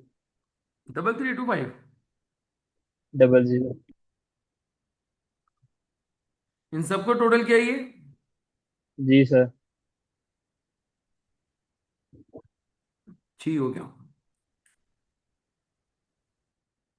3325, 332500, ये हमारे पास टोटल आ गया। इसको नंबर ऑफ शेयर्स आ गए हमारे पास 332500। देखें कितना आ रहा है, ईपीएस कितना आ रहा है। 6 लाख डिवाइडेड बाय 3,32,500, कितना आ रहा है, देखें। ईपीएस कितना आ रहा है हमारे पास। 6 लाख का one profit. Point eight zero sorry. 1.80। 1.80, ये हमारे पास क्या आ गया, that is the earning per share. ये हमारे पास आ गया, that is the earning per share. यानी कि टोटल अर्निंग को, प्रॉफिट को अगर हम नंबर ऑफ आउटस्टैंडिंग शेयर्स पे डिवाइड कर दें तो अर्निंग पर शेयर इज 1.80। अच्छा, अब यहां पर एक और क्वेश्चन है इसके अंदर, देखिए जरा। कह रहा है कि आपके पास, ये तो आपने 1.80 कैलकुलेट कर लिया, याद रहे ये 2024 का ईपीएस है, ये 2024 का ईपीएस आ गया। अब कह रहा है कि 2023 का ईपीएस था 2.34। अब हुआ क्या, सुनिएगा जरा गौर से। 2023 का आपके पास आ रहा है 2.34, ये था 2.34, 2.34, जी हाँ 2.34। आपने 2024 का ईपीएस निकाला, कितना ईपीएस निकाला अभी आपने, 1.80, 1.80। अच्छा, अगर शेयर होल्डर के सामने मैं रखता हूं तो शेयर होल्डर क्या कहेगा, अब यार कंपनी की प्रॉफिटेबिलिटी तो कम हो रही है, कंपनी का तो बेड़ा गर्क हो गया। भाई ऐसे ही ना, अगर आप देखो 23 के अंदर ईपीएस है 2.34, 24 के अंदर ईपीएस आ रहा है 1.80। याद रहे ईपीएस जितना ज्यादा हो उतना अच्छा है, लेकिन ये सिचुएशन देख के तो ऐसा लग रहा है कंपनी का बेड़ा गर्क हो रहा है। भाई नहीं है, क्यों, ये आपके पास लाइक टू लाइक कंपैरिजन ही नहीं है। क्यों नहीं है, आपने 2024 में मुफ्ते के शेयर्स दिए हैं, बोनस पे शेयर्स दिए हैं, और याद रखिएगा बोनस पे जब हम शेयर्स देते हैं तो आपका ईपीएस गिरता है। क्यों, देखिए लॉजिकली समझने की कोशिश करें।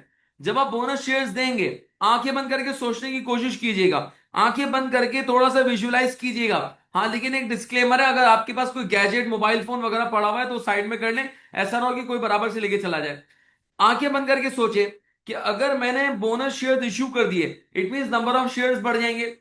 नंबर ऑफ शेयर्स बढ़ने का मतलब ये कि डिनोमिनेटर बढ़ेगा, और जब डिनोमिनेटर बढ़ेगा तो रेशियो कम हो जाएगा। भाई एक तो कंपनी भला कर रही है, अपने शेयर होल्डर को फ्री में शेयर्स दे रही है, लेकिन उसकी वजह से आपका ओवरऑल ईपीएस डिक्लाइन हो रहा है।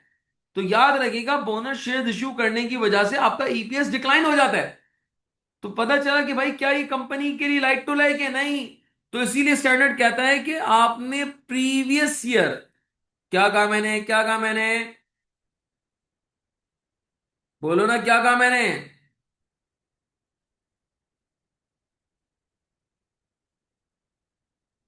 क्या कहा मैंने, भाई बताओ ना, रफीक साहब क्या कहा, सना क्या कहा मैंने, अली।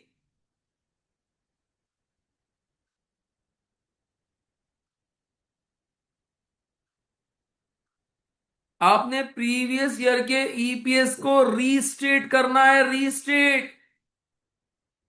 अच्छा, रीस्टेट का मतलब क्या होता है, कि आपने उसको चेंज करना है। कैसे चेंज करेंगे, वो जो बोनस का फ्रैक्शन था वो हम इसके ऊपर भी अप्लाई करेंगे, हम इसके ऊपर भी अप्लाई करेंगे। तो याद रखिएगा कि एग्जामिनर कहता है, एग्जामिनर एट टाइम्स ये चेक करता है, पूछता है, जैसे इस क्वेश्चन के रिक्वायरमेंट के अंदर भी था, calculate the restated EPS of 2023, कि आपने रीस्टेटेड ईपीएस कैलकुलेट करना है। ये ईपीएस एक्सेप्टेबल नहीं है, हम अपने फाइनेंशियल के अंदर जाके इस ईपीएस को रीस्टेट करेंगे। और रीस्टेट करने का तरीका क्या होता है, रीस्टेटेड ईपीएस कैलकुलेट करने का फॉर्मूला क्या है, गौर से सुनिएगा।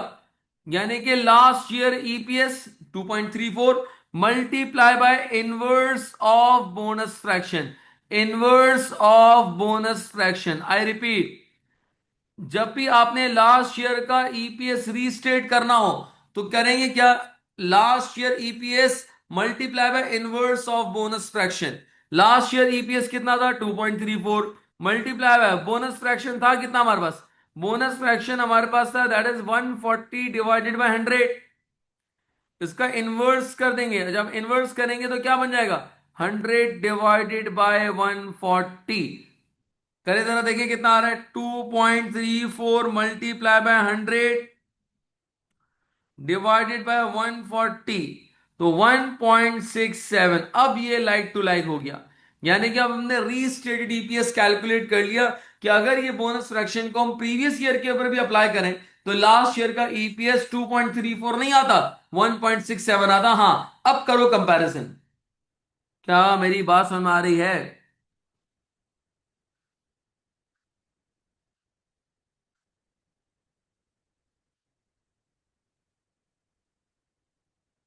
जी, क्या मेरी बात समझ में आ रही है?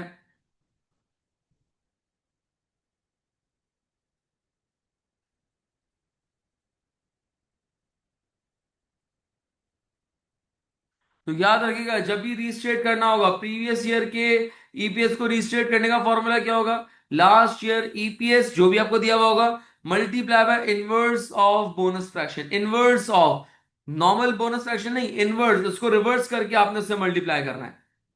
जी यहां तक क्लियर है सबको?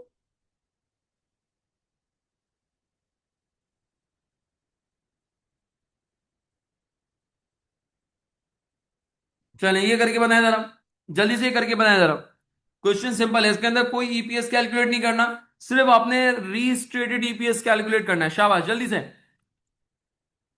2024 का ईपीएस आपको दिया हुआ है, 2023 का ईपीएस आपको दिया हुआ है, 2023 का ईपीएस आपके पास गिवन है, दैट इज 5.25। आपने कैलकुलेट करना है रीस्टेटेड ईपीएस। जी शाबाश, कैलकुलेट करके बता रहे हैं। 3.93 देख लेते जरा, शाबाश, वेरी गुड। और बाकी लोग भी ट्राई करें प्लीज।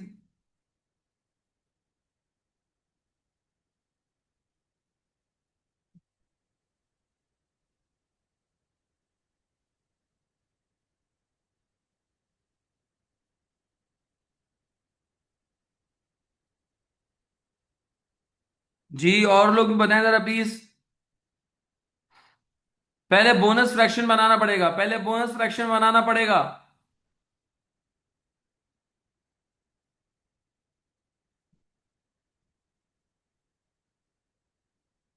चले, बोनस फ्रैक्शन बताइएगा कितना है। अच्छा, बोनस फ्रैक्शन का बाय द वे फॉर्मूला क्या है? बोनस फ्रैक्शन का फॉर्मूला क्या है? Shares after the bonus issue, shares after the bonus issue कितने हो जाएंगे? 4। Shares before the bonus issue कितने थे? 3। तो ये बोनस फ्रैक्शन हमारे पास यहां पर आ गया 4/3। अगर मुझे रीस्टेटेड ईपीएस निकालना है, क्या करूं? Last year EPS multiply by inverse of bonus fraction, और इनवर्स का मतलब क्या हो जाएगा? Multiply by 3 and divided bye 4। 5.25 multiply by 3 and divided by 4, 3.93। बिल्कुल सही, माशाल्लाह, वेरी गुड। जी क्या ये बात समझ में आ रही है?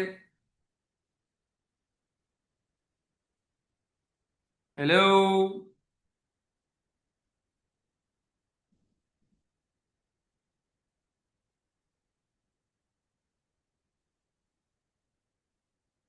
चले, अब आते हैं जरा राइट इशू की तरफ। ये बोनस इशू के मामला यहाँ पे कंप्लीट हुए। अब राइट इशू के बारे में देखिएगा जरा। अच्छा, राइट इशू के मैं पहले कुछ आपको इंपॉर्टेंट करेक्टरिस्टिक्स बता दूं।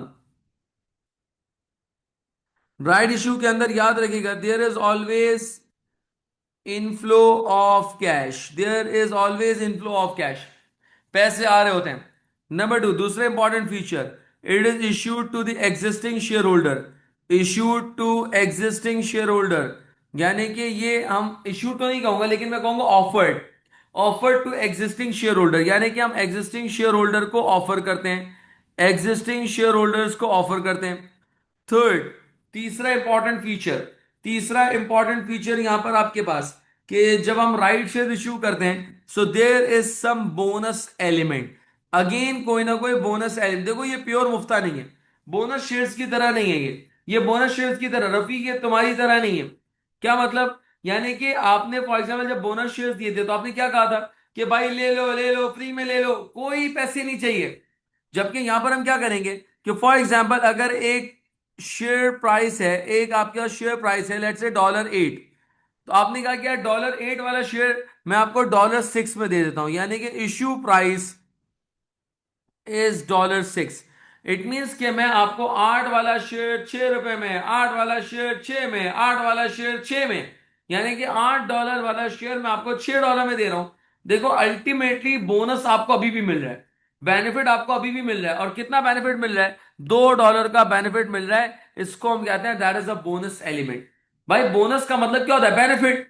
तो बेनिफिट तो आपको यहां पर भी मिल रहा है, तो बोनस का एलिमेंट यहां पर भी है। सो इट मींस यहां पर भी मुझे बोनस का फ्रैक्शन कैलकुलेट करना पड़ेगा। और बोनस फ्रैक्शन जब जब कैलकुलेट होगा, याद रखिएगा, it should be applied retrospectively. याद रहे, बोनस फ्रैक्शन जहां जहां आएगा, it should be applied retrospectively. चाहे वो बोनस इशू के अंदर बोनस आए, या राइट शेयर्स या राइट इशू के अंदर बोनस आए। क्या मेरी बात समझ में आ रही है? जी मुझे क्लियर कीजिएगा प्लीज, क्या यहां तक बात क्लियर है?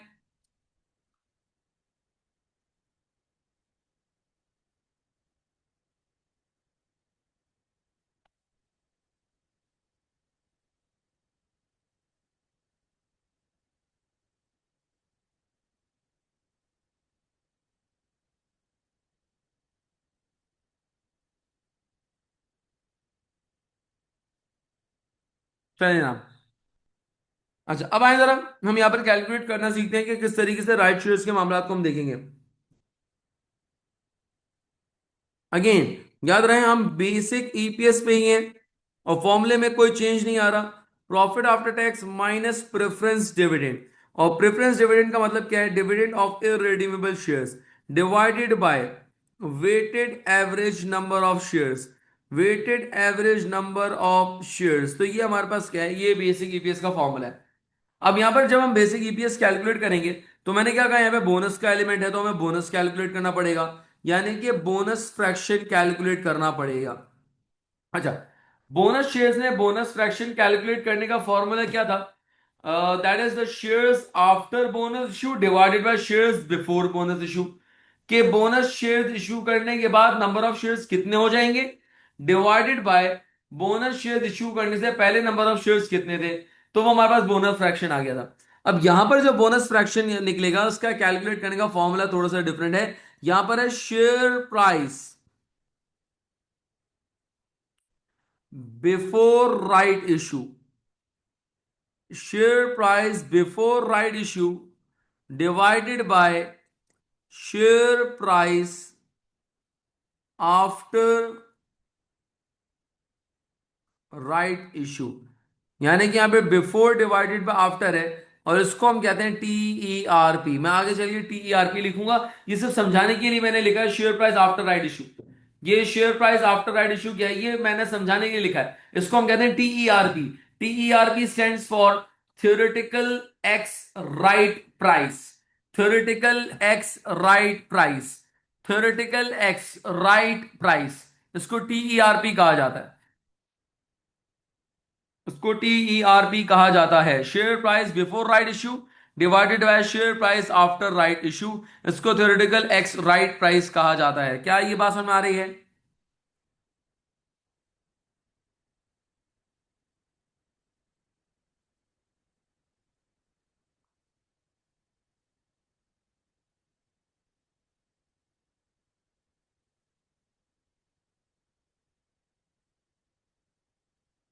जी, यहां तक क्लियर है सबको?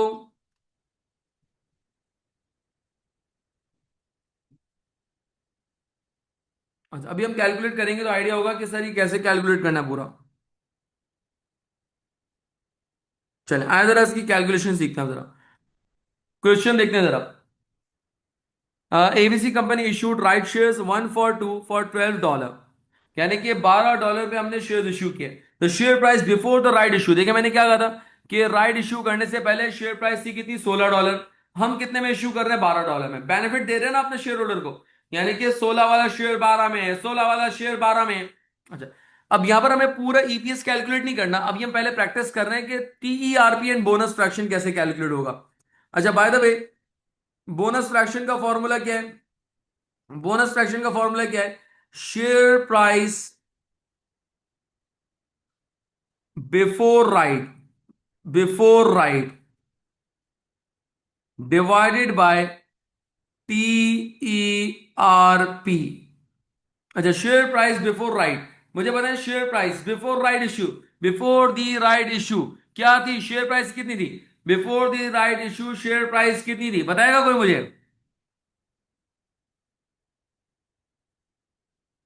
Very good, 16। 16 डिवाइडेड बाय, अब हमें चाहिए TERP। अब TERP कैसे कैलकुलेट करेंगे? सर TERP कैसे कैलकुलेट करेंगे? क्या वो 12 होगा? नहीं sir, TERP theoretical ex right price हमें कैलकुलेट करना पड़ेगा। जी, 16 is given in the question.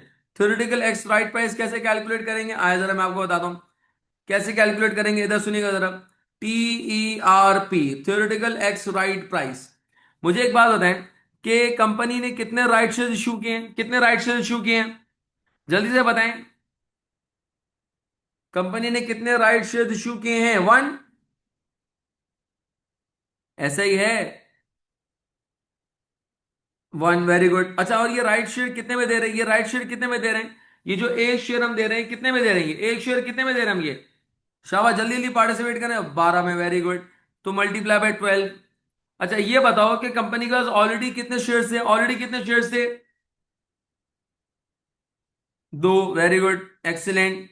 अच्छा, दो शेयर्स थे हमारे पास। और मुझे बताएं कि ये जो दो शेयर्स थे, ये कितने वाले थे, ये कितने वाले थे, ये कितने वाले थे हमारे पास? 16 वाले। वेरी गुड, ऐसे ही है ना। देखिए मैं इसको फिर रीड कर रहा हूं। भाई कंपनी ने एक शेयर दिया है जो कि 12 रुपए का था, और कंपनी के पास ऑलरेडी दो शेयर थे जो कि 16 रुपए के हिसाब से थे। तो इट मीन्स कि 12 multiply by 1 is equal to 12 and 16 multiply by 2 is equal to 32। ऐसा ही है।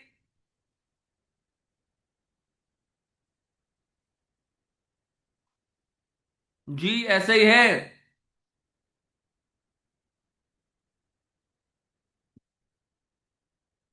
अच्छा, अब इसको टोटल करने देना। 32 + 12 कितना आ रहा है? 44। Very good. और ये 3। अब देखिए बेसिकली हो क्या रहा है, सुनिएगा जरा गौर से। एक शेयर 12 रुपए का, तो टोटल हो गया 12 रुपए। फिर इसके बाद दो शेयर्स जो हैं वो आपके पास, यानी कि दो, 16 रुपए का एक शेयर है, 16 रुपए का एक है। तो 16 मल्टीप्लाई बाय 2 दैट इज 32 के दो शेयर्स हो गए। अब ये जो मेरे पास है ना, ये टोटल प्राइस है, यानी कि $44 के शेयर्स हैं। भाई टोटल शेयर्स कितने? 3। यूं कहूं कि तीन शेयर्स की वैल्यू 44 रुपए आ रही है। तीन शेयर्स की वैल्यू, सर मुझे एक शेयर की वैल्यू चाहिए, तो क्या करें? भाई सिंपल है, 44 डिवाइडेड बाय 3। क्या मेरी बात समझ में आ रही है?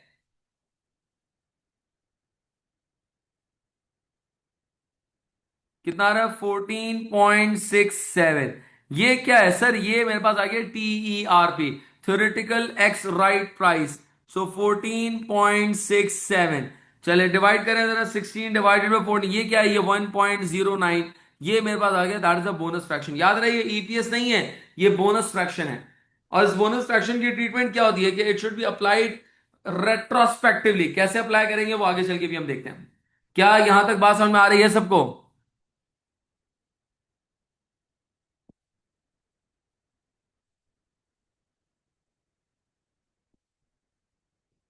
चलिए क्वेश्चन अब करते हैं जैंड वाला।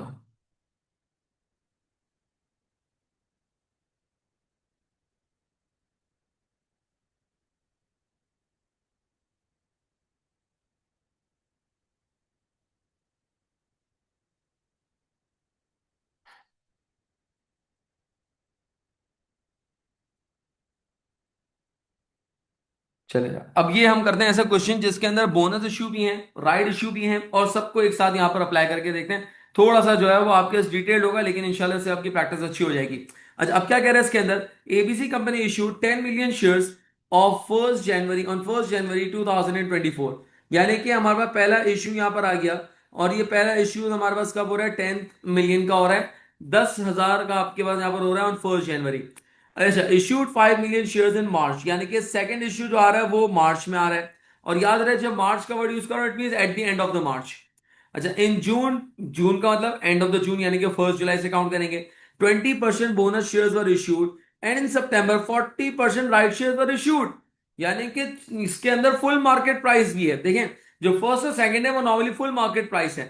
थर्ड जो आया वो बोनस शेयर्स आया, और फोर्थ जो आया वो दैट इज राइट शेयर्स। यानी कि इसके अंदर सारे इश्यूज मैंने गुजर दिए। अब क्या करें इसके अंदर? Right shares were issued at a price of $12 per share. Before right the price were 15। Profit after tax is 80 million. And what we need to do, we need to calculate the basic EPS. मैं पहले basic EPS का formula लिख देता हूं। Profit after tax minus preference dividend. याद रहे कि preference dividend आपके पास इररेडीमेबल है। फिर इसके बाद weighted average number of shares. Weighted average number of shares. मुझे बताएं कि क्या प्रॉफिट आफ्टर टैक्स गिवन है? जी बिल्कुल गिवन है। 80 मिलियन, यानी कि 80,000 हमने यहां पे ले लिया। अब मुझे चाहिए weighted average number of shares. असल जंग यहां पर शुरू होगी। Weighted average number of shares, पहले एक काम करते हैं, हम बोनस फ्रैक्शन कैलकुलेट कर लेते हैं। बोनस, क्योंकि हमें पता है बोनस शेयर्स भी हैं और राइट शेयर्स भी हैं। तो बोनस फ्रैक्शन भी कैलकुलेट करना पड़ेगा, और राइट शेयर्स का बोनस फ्रैक्शन भी कैलकुलेट करना पड़ेगा। अच्छा, अब ये बोनस फ्रैक्शन कैसे कैलकुलेट करेंगे? याद रहे बोनस शेयर्स का बोनस फ्रैक्शन बहुत ही आसान है। कैसे कैलकुलेट करते हैं? मुझे बताएं जरा। बोनस फ्रैक्शन कैसे कैलकुलेट करते हैं? फॉर्मूला क्या था?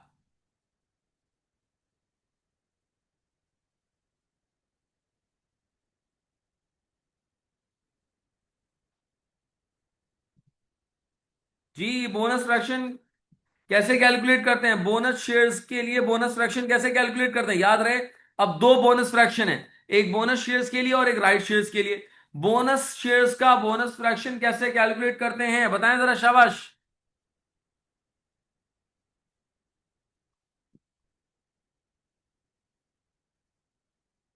Very good Ali. Shares after bonus and divided by shares before bonus.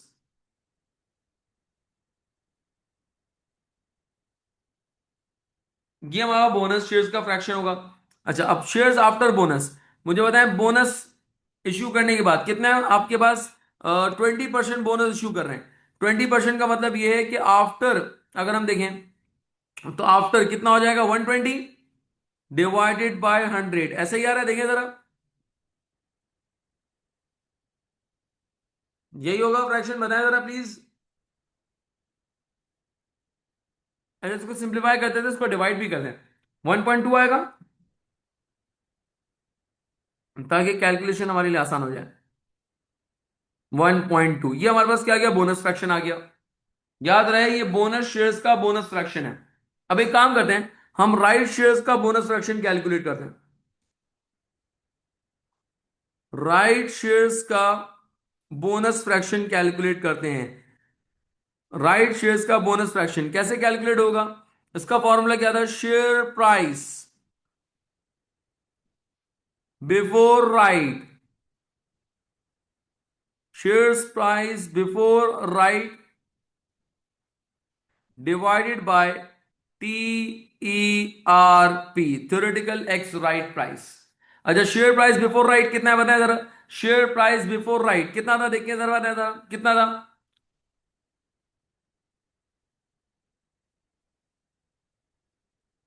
Ji, share price before right कितना था हमारे पास, 15, वेरी गुड, 15 था। अब theoretical ex right price calculate करना है, टीईआरपी कैलकुलेट करना है। कैसे कैलकुलेट करेंगे, आए जरा टीईआरपी कैलकुलेट करते हैं। मुझे बताएं कि हम राइट शेयर्स जो इश्यू कर रहे हैं, कितने राइट शेयर्स हम इश्यू कर रहे हैं, कितने राइट शेयर्स हम इश्यू कर रहे हैं। कह रहा है इन सितंबर 40% right shares were issued at a price of $12। यानी कि हम समझ लें कि 40% राइट शेयर्स इश्यू कर रहे हैं, 40% हम राइट शेयर्स इश्यू कर रहे हैं, 40% हम राइट शेयर्स यहां पर इश्यू कर रहे हैं। जी, है कोई जो गाइड करेगा, क्या करेंगे इसके अंदर हम।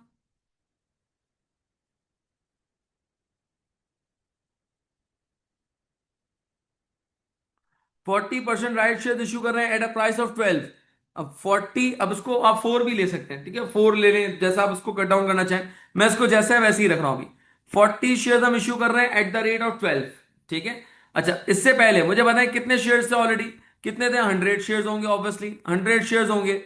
और वो शेयर्स कितने के थे, वो शेयर्स कितने के थे, वो शेयर्स कितने के थे, दैट इज 15। अब आप इसको 4 और 10 भी ले सकते हैं, आपकी मर्जी है, आप इसको कर सकते हैं, कोई इश्यू नहीं है इसके अंदर। आई रिपीट, हम 40% यानी कि लेट्स से 40 शेयर्स में इश्यू कर रहा हूं at the rate of 12 each, और ऑलरेडी हमारे पास 100 शेयर्स थे at the rate of 15 each. क्या ये बात समझ में आ रही है। जी, क्या ये बात समझ में आ रही है। अच्छा, 40 मल्टीप्लाई बाय 12 कितना आ रहा है, देखिए 480, और ये 1500, तो ये आपके पास हो जाएगा टोटल 1980, 1980, और ये टोटल आ गया 140। सो 1980 डिवाइडेड बाय 140 कितना आ रहा है, देखें। टीईआरपी कितना आ रहा है, टीईआरपी कितना आ रहा है,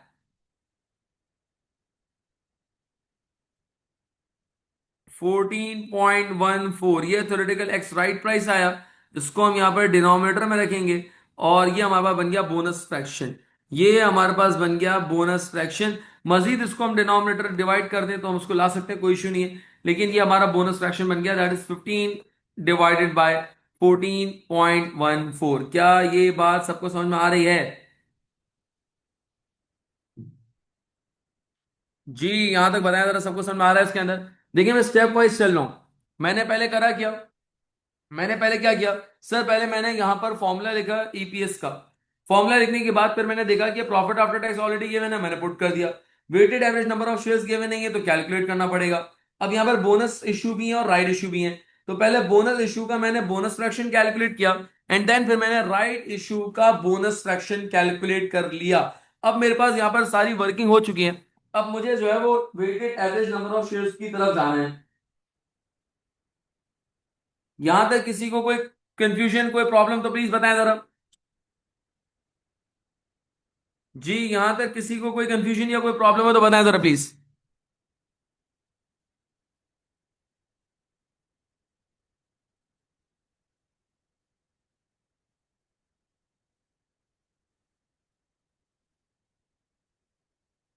चले अब आगे चलते हैं जरा।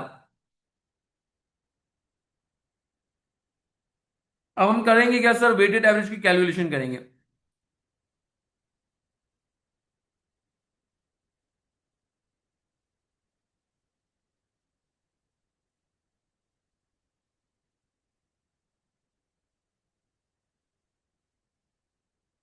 पहले अब आए जरा वेटेड एवरेज की कैलकुलेशन कैसे करेंगे, आए जरा देखते हैं।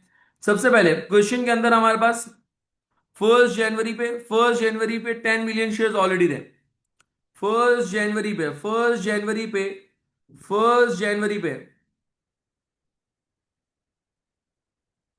10 मिलियन यानी कि 10,000।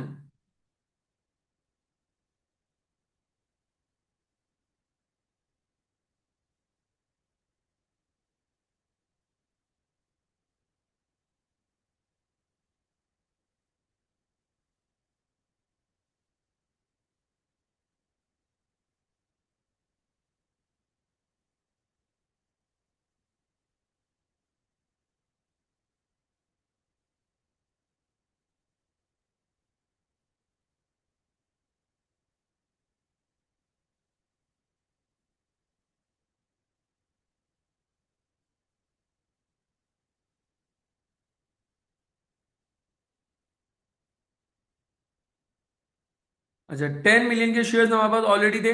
और कब चेंज कब आया है, देखें जरा चेंज कब आया है। सर 10 मिलियन के शेयर्स हमारे पास ऑलरेडी थे, और जनवरी, फरवरी एंड मार्च, यानी कि मार्च के एंड में हमने फर्दर इशू किया है। सो 3 महीने तक हमारे पास ये शेयर्स बिल्कुल स्टक अप रहे। So multiply by 3 and divided bye 12। फिर इसके बाद अप्रैल के स्टार्ट में यानी कि 1 अप्रैल पे हमने कुछ शेयर्स और इशू किए, दैट इज 5 मिलियन, यानी कि 5,000 के शेयर्स और हमने किए। सो इट मीन्स ये हो जाएंगे दैट इज 15,000।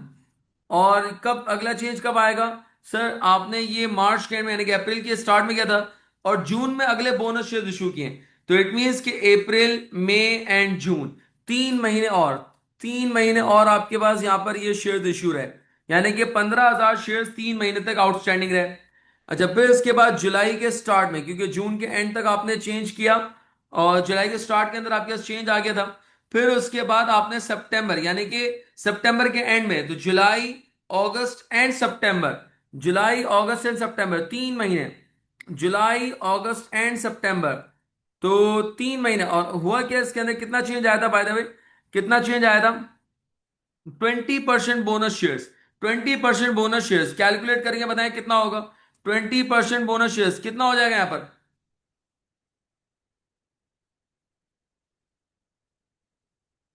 18,000। वेरी गुड, 18,000 आपके पास यहां पर हो गया। अच्छा, जुलाई अगस्त एंड सितंबर 3 महीने के लिए, ये भी 3 महीने के लिए, बिल्कुल सही है रफी। 3 महीने के लिए हमारे पास आ गया, जुलाई अगस्त एंड सितंबर। फिर 1 अक्टूबर पे, 1 अक्टूबर पे आई गेस हमने राइट शेयर इश्यू किए थे, या सितंबर का एंड यानी कि अक्टूबर के स्टार्ट में हमने जो राइट शेयर इश्यू किए थे, 40% राइट शेयर इश्यू किए थे। तो इट मीन क्या हमारे ऑलरेडी ऑलरेडी हमारे पास जो शेयर्स थे दैट इज 18,000। उस 18,000 के ऊपर हमने 40% राइट शेयर इश्यू किए। इट मीन 140 हो गया होगा, दैट इज कितना आ रहा है, 25,200। चेक करें जरा।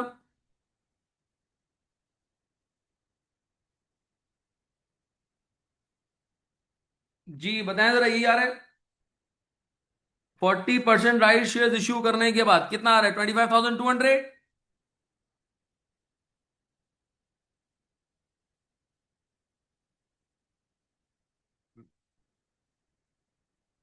जी हाँ। और ये कब से, अक्टूबर, नवंबर एंड दिसंबर, पूरे 12 मंथ्स। तो अगर मैं देखूं तो मेरे पास यहाँ पे 3 + 3 + 3, यानी कि ये 12 मंथ्स आपके पूरे कंप्लीट हो गए। अच्छा, अब जो मेन काम हमें करना है, यानी कि हमने कैलकुलेशन कर ली।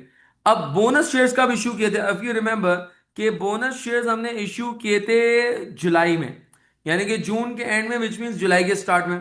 तो ये जो हमारे पास यहाँ पे सेकंड लास्ट है, ये बोनस है। और लास्ट है ये हमारे पास राइट शेयर्स हैं। अब करना क्या है, जो बोनस और राइट शेयर्स इशू किए थे इसके बारे में क्या कहा था कि इनका जो बोनस फ्रैक्शन है that should be applied retrospectively. अब आप लोग मुझे जवाब दीजिएगा, बोनस फ्रैक्शन हमारे पास जो आ रहा था दैट इज 1.2। अब ये 1.2 हम किस पे अप्लाई करेंगे? क्या फर्स्ट वाले पे 1.2 अप्लाई होगा? देखिए बताएं जरा।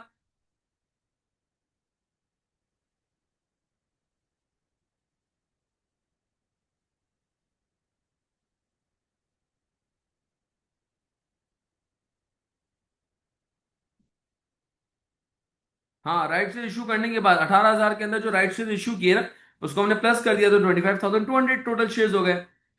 अच्छा मुझे बताएं, 1.2 का जो बोनस फ्रैक्शन है, क्या हम ये पहले वाली इश्यूज के ऊपर अप्लाई करेंगे? बताएं जरा, शाबाश। जी हाँ, 1.2 अप्लाई करेंगे। अच्छा, क्या सेकंड वाले पे अप्लाई करेंगे? बताएं जरा, क्या सेकंड वाले पे अप्लाई करेंगे? बताएं जरा, शाबाश, जल्दी से सब पार्टिसिपेट करें जरा। Very good. अच्छा, क्या थर्ड वाले पे अप्लाई करेंगे? क्या थर्ड वाले पे अप्लाई करेंगे? बताएं जरा, क्या थर्ड वाले पे बोनस फ्रैक्शन अप्लाई करेंगे? नो, नहीं करेंगे। क्यों? सर इसलिए क्योंकि थर्ड वाले में बोनस इशू ऑलरेडी मौजूद है।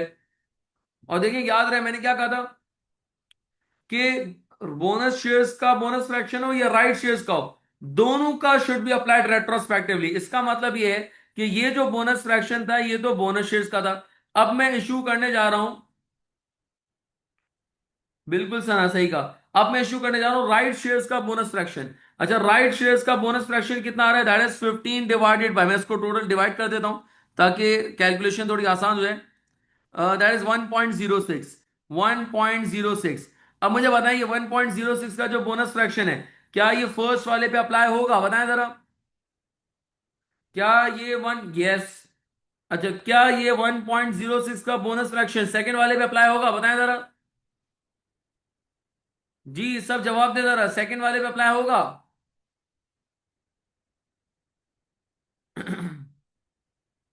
जी अली, सना, जल्दी बताएं जरा। क्या ये 1.06? यस, बिल्कुल होगा। अच्छा, क्या थर्ड वाले पे अप्लाई होगा? थर्ड वाले पे अप्लाई होगा?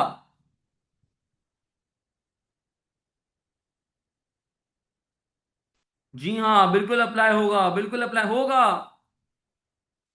सना होगा, क्यों? क्योंकि राइट शेयर्स तो लास्ट में हमने इशू किया है। तो राइट शेयर्स जब हमने लास्ट इशू किया है, तो इससे पहले जितनी भी इश्यूएंस है उन सब पे मुझे राइट शेयर्स का फ्रैक्शन अप्लाई करना है। तो मैं सेकंड लास्ट, हाँ, लास्ट वाले पे मैं अप्लाई नहीं करूंगा क्योंकि उसमें राइट शेयर्स ऑलरेडी शामिल है। क्या ये बात समझ में आ रही है? सर ये जो आपके पास बोनस फ्रैक्शन है, ये बोनस फ्रैक्शन बोनस शेयर्स का है। और ये जो बोनस फ्रैक्शन है ये राइट शेयर्स का है। क्या ये बात सबको समझ में आ रही है? Hello everybody and soul.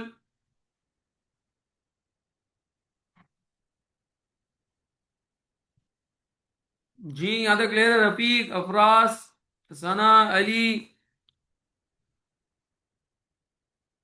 हो जाएगा लाला, प्रैक्टिस करेगा ना, एक मतलब खुद से प्रैक्टिस करोगे ना, तो इंशाल्लाह चीज क्लियर हो जाएगी।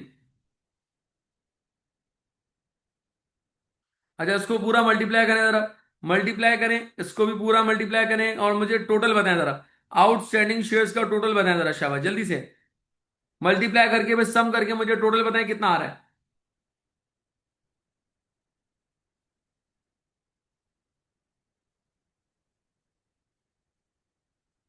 जी बताएं जरा, मल्टीप्लाई करके सम करके बताएं कितना आ रहा है टोटल।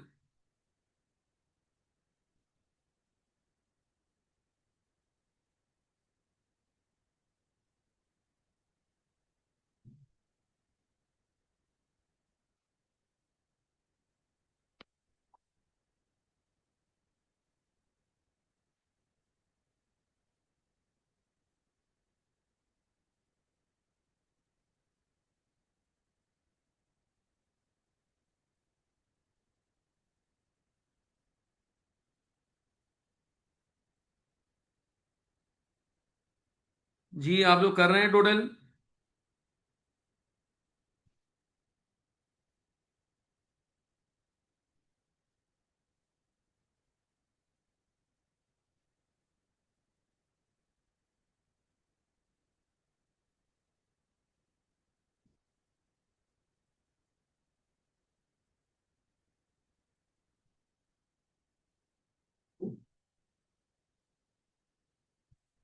जी कर रहे हैं, टोटल मुझे बताएं प्लीज, एटलीस्ट रिप्लाई कर दें। 19020 यही आ रहा है टोटल, सब चेक कर ले प्लीज।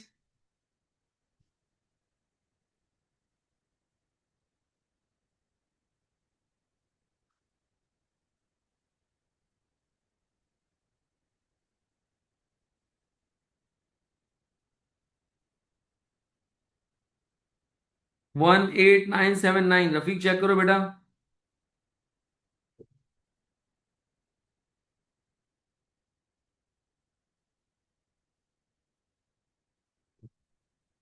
जी चेक करें जरा, 18979 आ रहा है, 19020 आ रहा है, क्या आ रहा है?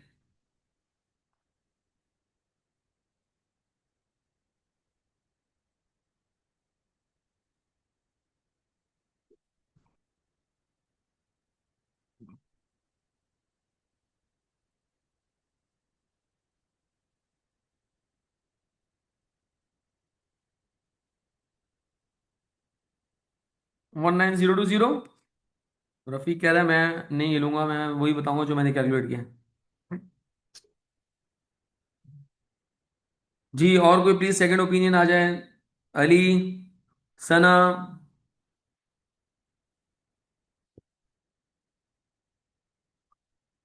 अदनान, मलिका, आप में से कोई अगर टोटल कर ले प्लीज।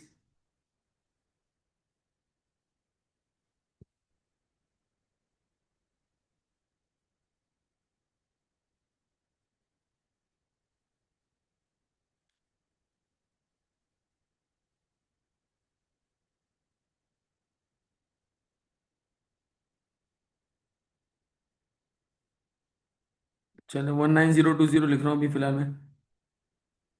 तो 19020 ये हमारे पास आ गया total number of outstanding shares, और अब हम उसको हम डिवाइड कर देंगे 19020 से। तो मुझे बताएं ईपीएस कितना आ रहा है, 80,000 डिवाइडेड बाई 19020 कितना आ रहा है ईपीएस, देखें जरा।